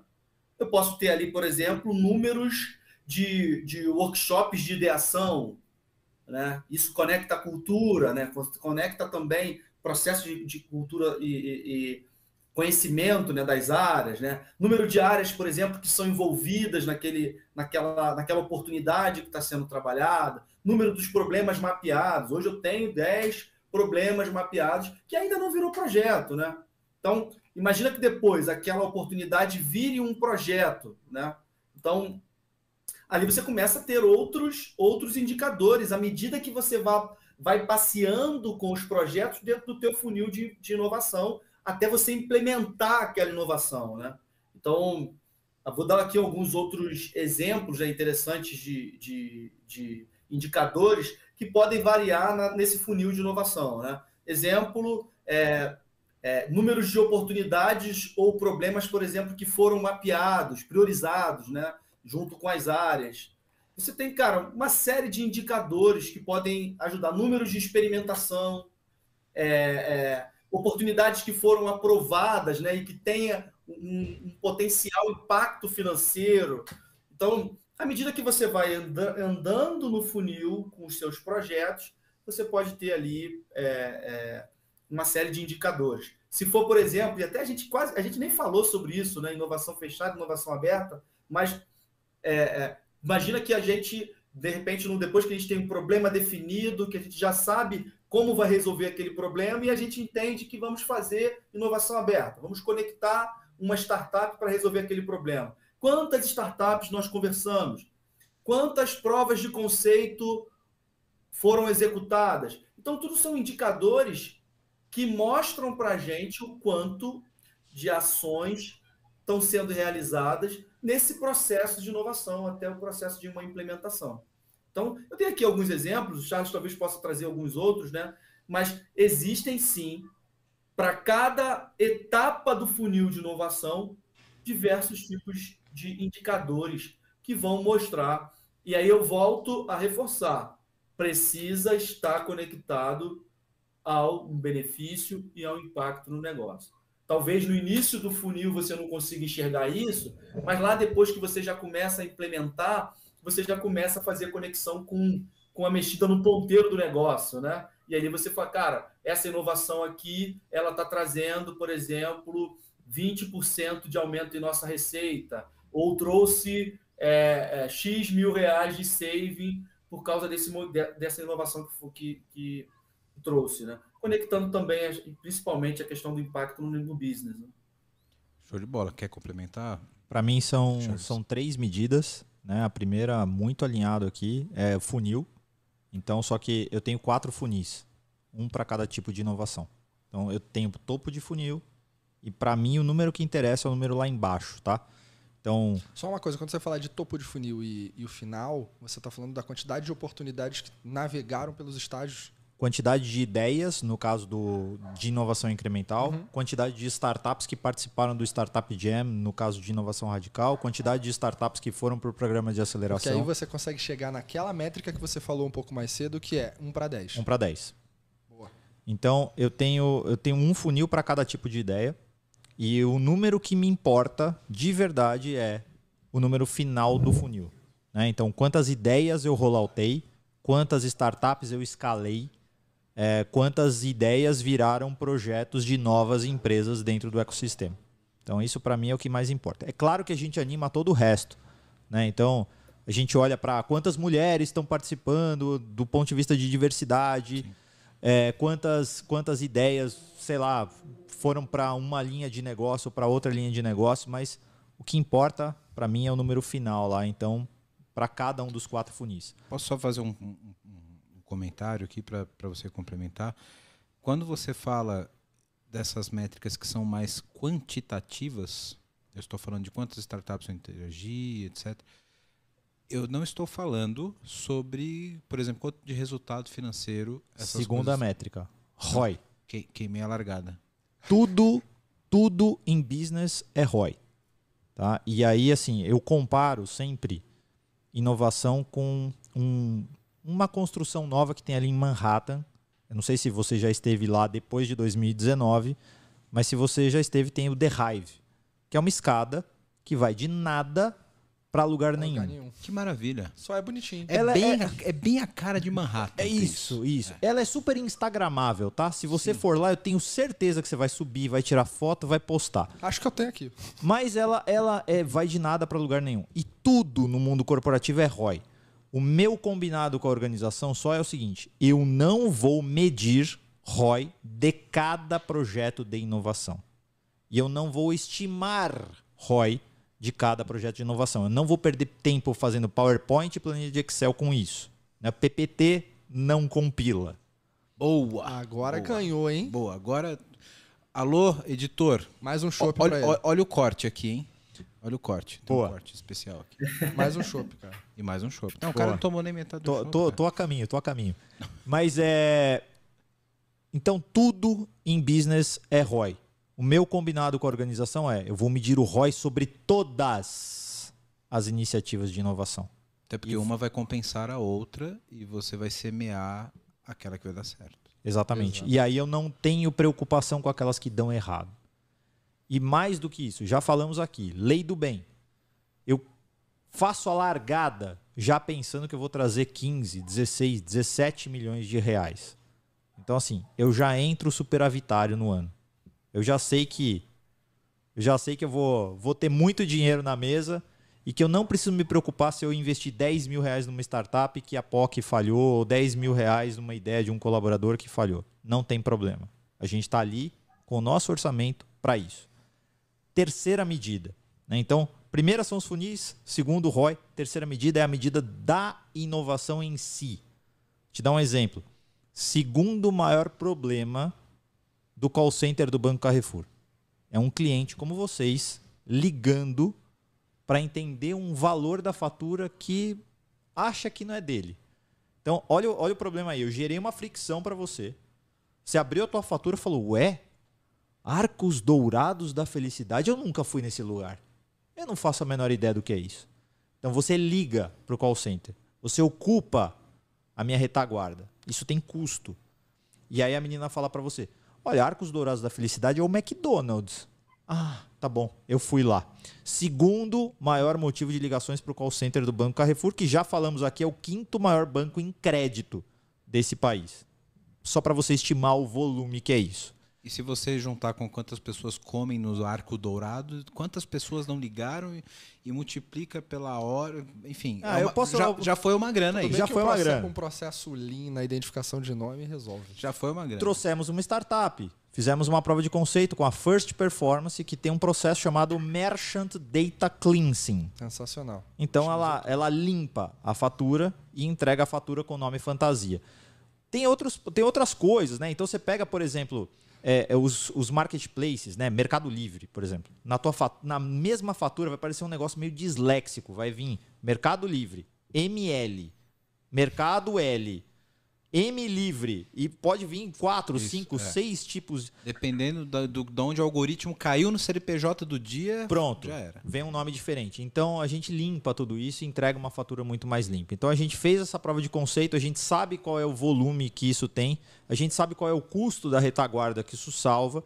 Então é uma decisão agora, vamos escalar ou não vamos escalar? Essa métrica está totalmente ligada com o que o Borel falou, é a métrica situacional do que Sim. o projeto se propõe a fazer. Exatamente. Então assim, em linha com o Borel aqui o funil, a única coisa que eu não faço um funil único, talvez, a gente tem um processo lá no Característica Banco de Carrefour, negócio, né? que são 4 funis, então super alinhado. Segundo é a métrica do próprio projeto, como o Borel falou, mas tem essa terceira, por fim, que é o ROI, mas é ROI sobre todas as inovações e não sobre cada inovação. Show de bola. Cara, tem um ponto aí importante, o Xará e Vitor, manda. chat. Agradecendo aí, está sendo muito rico, aprendendo muito também com vocês. É que aí, a exemplo do PPT não compila, né? Na teoria, ter essas métricas pensando na inovação como um todo é muito legal. Mas a gente vê essas barreiras dentro das grandes organizações, porque no fundo ali a pessoa quer entender sobre o esforço dedicado naquele projeto específico, né? Principalmente a alta gestão. Na prática, e aí conecta sempre o assunto que o Vitor gosta muito relacionado à cultura, de trabalhar a mudança de mindset dos seres superiores, como eu sempre falo, para que tenham esse tipo de mentalidade, né? Porque o processo de inovação, por mais que a metodologia estimule um processo de ágil, né? Mas a gente sabe que é um processo dependendo do tipo de inovação, é de curto prazo, é de médio prazo, ou pode ser de longo prazo, né? Então, é um processo. Então, na prática, tem essa briga, né? Em questão conceitual em relação a esse ponto, né? Dessas métricas de inovação um pouco mais abrangente, pensando em todos os projetos, né? E eu acho que existe essa briga que é uma barreira cultural que precisa também ser trabalhada nas corporações. Acho que vai muito do nível do apetite cultural de cada empresa, né, Borel? Mais ou menos. Vocês estão puxando agora um pelo, que é quais são os 2 maiores erros que o Charles cometeu na sua carreira de inovação. Esse tem a ver com o segundo maior erro, que é inovação não tem que começar absolutamente nenhum projeto se não tiver sido demandado por uma área de negócios. O papel de inovação dentro da organização é perguntar, você tem um problema? E não chegar, tá aqui uma tecnologia nova. Olha que legal que dá para fazer. Testar. Não. Isso é P&D, né? E mais do que isso, né? Inovação não tem que incorporar o projeto e depois mostrar para a área de negócio. Olha que legal que ficou. Quando eu trabalhava na Leroy Merlin, nós encontramos uma startup genial.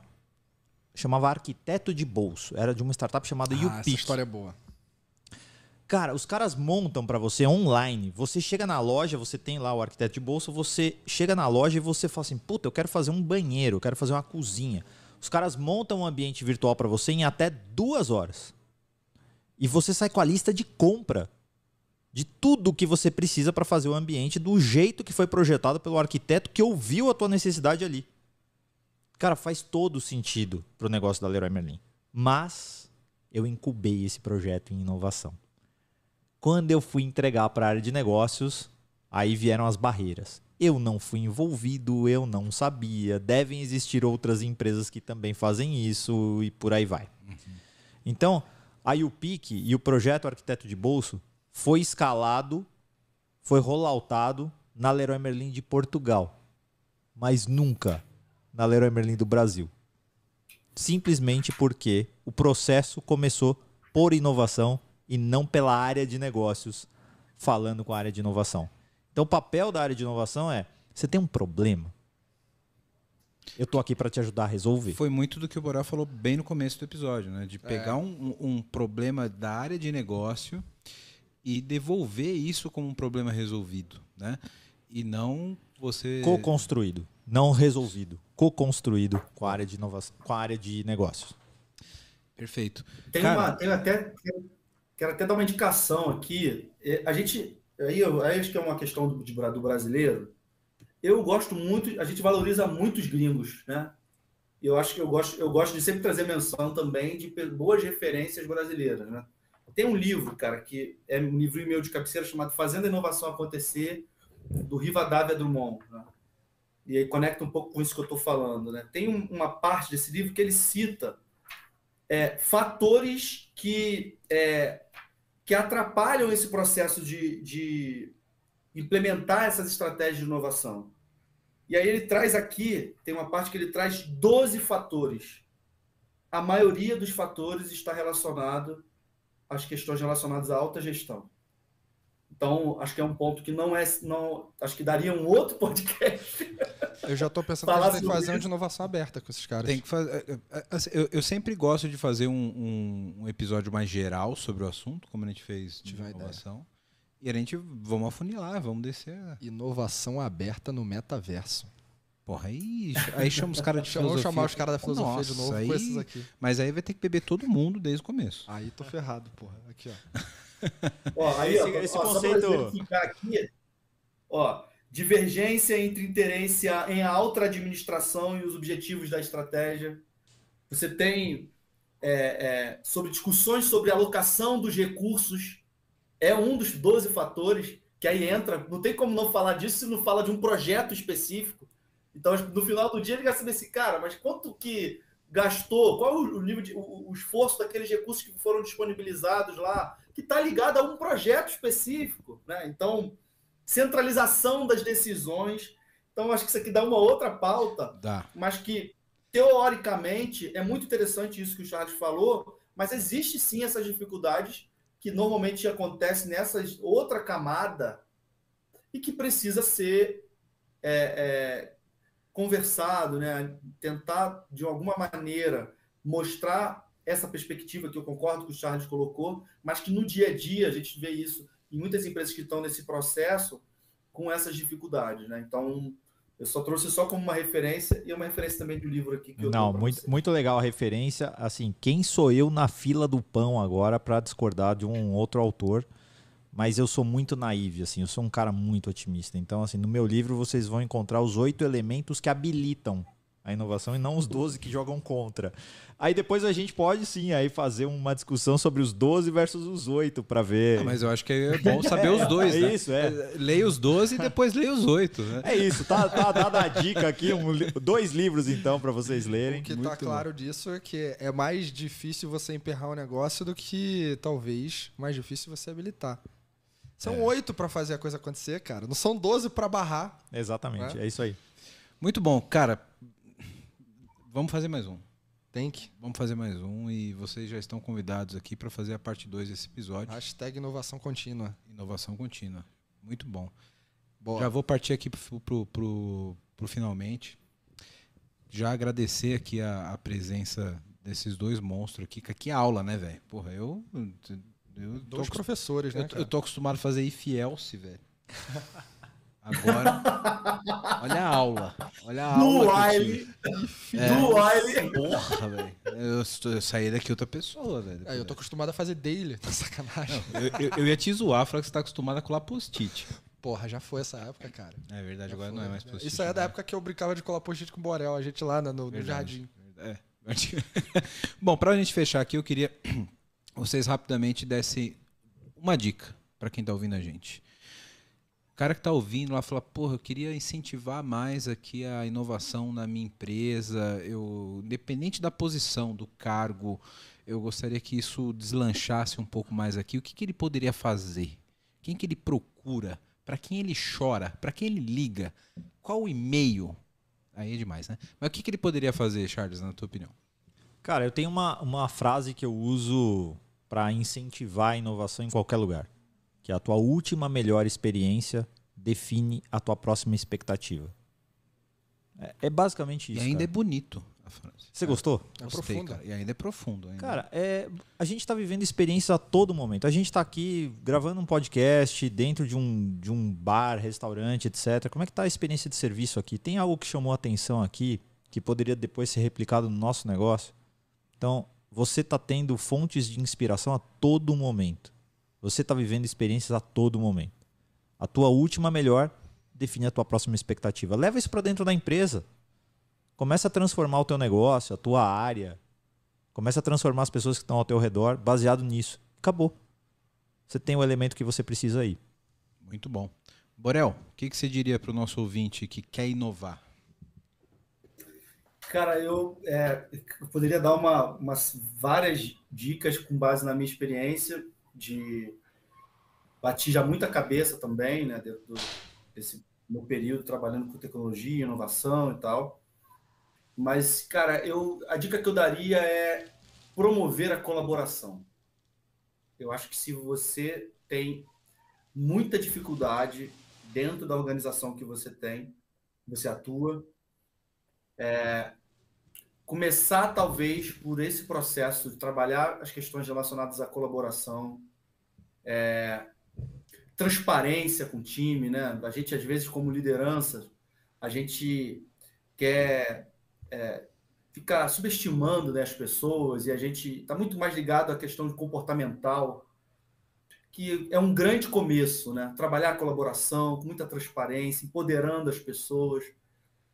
E aí eu fecho com uma experiência que aquele Ben Horowitz, que escreveu aquele livro lá, Difícil, das Situações Difíceis, ele, num momento lá de um processo de uma desvalorização de uma das empresas que ele teve, e ele precisava tomar uma decisão difícil com o time, ele chamou o time todo e ele falou que assim, fez a seguinte pergunta para o time: o que nós não estamos fazendo? E aí, na história lá, ele fala o desdobramento disso tudo. Ele teve um time completamente engajado depois de uma simples movimentação, e ele conseguiu alcançar o resultado dele, né? Então, talvez trabalhar um pouco nessas questões relacionadas à colaboração, transparência, trazer a verdade para o time, as dificuldades que tem. Cara, que o poder da colaboração pode ser um começo para esse processo. Talvez você estava esperando aí eu falar sobre alguma coisa mais técnica e eu estou vindo aqui, né, com comportamento, né, Vitor? Cara, você Então, assim- voltou, você pegou na base, velho. Porque, na minha opinião, uma empresa onde as pessoas não colaboram, e onde elas não se multiplicam e não se exponenciam, não vai ter ideias inovadoras, não vai ter nada que empurre o negócio para frente. Então, eu acho que é o básico, é o primeiro passo, né? Acho que é essencial, né, Vitão, esse tipo de comportamento. Sem dúvidas. A gente teve uma aula aqui desses caras e eu tiro um extrato para te passar e a gente seguir, é que a democratização da inovação é uma realidade. A gente tem métodos, tem frameworks, tem ferramentas, tem métricas, tem repertório, afinal de contas ele é combustível para permitir que a gente faça coisas diferentes, tenha insights e guiado pelos métodos e práticas a gente chegue a algum lugar. O que está faltando então para inovar? Aí vem o Borel e traz esse desfecho, a gente conecta muito com os pontos culturais, organizacionais ligados a seres humanos, características como coragem para poder lidar com algo que vai parar no funil e vai parar no meio do caminho e morreu e está tudo bem. É um processo de tentativa e erro, aprendizagem que bem guiado vai gerar resultado. É 1/10 aqui, a gente tirou esse número na nossa experiência hoje. Então, inovação está democratizada, ou pelo menos está no caminho de. É para todo mundo. É para todo mundo. Fica aí recado. Ó, ótima frase para a gente encerrar. Não é para grande Inovação empresa é para todo mundo. apenas. A padaria pode inovar. Exatamente. Meus amigos, muito obrigado pela participação de vocês aqui. Charles, sensacional. Não perguntei mais de Fórmula 1, mas você vai ter que voltar aqui para contar essa história do carro do Jason Button, beleza? Beleza, Você tá tem que combinado. contar. Porra, vamos fazer. Talvez faça até um episódio sobre o carro do Jason Button, porque essa história deve ser maravilhosa. A gente pode falar da experiências. Aí a gente some. Eu conto aquela de Singapura lá. Boa, eu Traz conto o essa de Jason Fórmula Button. 1. Vamos fazer, eu tenho que saber essa história.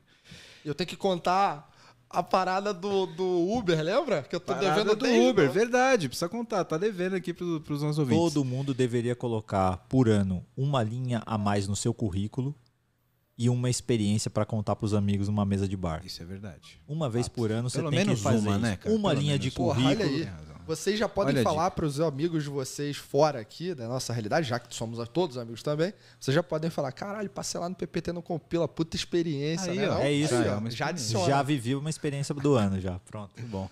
É isso. Borel, obrigado, meu amigo. Você é o cara, velho. Obrigado pela participação aí, cara. Gente, ó, contem comigo sempre que precisar. Se não fosse gravar o podcast, eu estaria na mesa com vocês. Uma pena que hoje eu não pude estar presencial aí. Mas no próximo poder- você tá aqui e vai estar tomando chopp No com nós. próximo cara. certamente vou estar. Mas se não fosse para gravar, eu estaria reunido com vocês para conversar sobre esses assuntos, que é muito dia a dia. Eu amo falar sobre isso. E contem sempre comigo. Muito prazer, Charles. Foi sensacional poder dividir essa mesa aqui com você. O Vitor, eu sou suspeito de falar. Que sou Arroz de muito festa, fã do né? Vitor. O Vitor é arroz de festa, velho. E você, meu xará, você é sensacional. Conte sempre comigo, Obrigado. tá, meu amigo? Tamo junto. Antes de encerrar aqui, ó, tem que distribuir a camiseta do PPT Não Compila pros meus amigos, meus convidados. Manda do Borel no Aqui, metaverso. O do Borel eu vou mandar escaneada. Episódio digital. 23, é isso? Metaverso? Episódio 23, metaverso. Tá, Sensacional, muito obrigado. a sua tá comigo, viu, Borel? Vou te entregar aí, cara. Ó, Borel, tá cheio de Tranquilo, presente, você hein? espera. Você não Pô. veio e tá cheio de presente. Verdade, ó, vou entregar junto com o livro do Charles aqui, junto com a camiseta do PPT Não Obrigado Compila. pelo livro. Isso aí. Boa. Galera, muito obrigado pela audiência de vocês. Segue a gente nas redes sociais. Se você ainda não deu like aí no YouTube, dá o like. Dá o like também no Instagram. Estamos também no Twitter. E estamos fazendo dancinha no TikTok, viu, ô Vitor? Por que tu não me falou isso antes? Pô, não, a cara? dancinha é brincadeira, mas nós estamos lá no TikTok também. Estamos esperando aqui só a oportunidade do Vitor fazer a dancinha para que ele esteja também lá fazendo dancinha no TikTok. Porra, vamos fazer um dueto então, cara. Vamos gravar os dois. Então, segue a gente nas redes, TikTok, Twitter, Instagram, YouTube, dá o like lá, coloca o comentário aqui. Aqui na descrição do vídeo tem o LinkedIn desses caras para trocar uma ideia, para mandar uma mensagem, conversar sobre o assunto. Eles vão voltar aqui para fazer uma parte 2 sobre inovação. E é isso aí. Obrigado. Né? Valeu, galera. Foi Valeu, obrigado prazer. pela audiência. Não esquece do like, segue o canal. Você sabia que a gente tem 3 vezes mais seguidores no LinkedIn do que no YouTube, essa galera precisa seguir a gente no YouTube. Então. Sem dúvidas. Pô, vai lá, segue lá no YouTube que a gente tá publicando cortes, vídeos. E os cortes são sensacionais, né, cara? Os cortes é aquele pedacinho que vai logo na veia. Vai na veia, né, cara? É isso. É isso aí. Galera, obrigado pela audiência de vocês. Obrigado novamente meus convidados, Borel, Charles, Vitão, você tá co-host, é VIP aqui, né? Galera, obrigado novamente. Um abraço e até o próximo. Valeu! Até mais. Valeu, galera.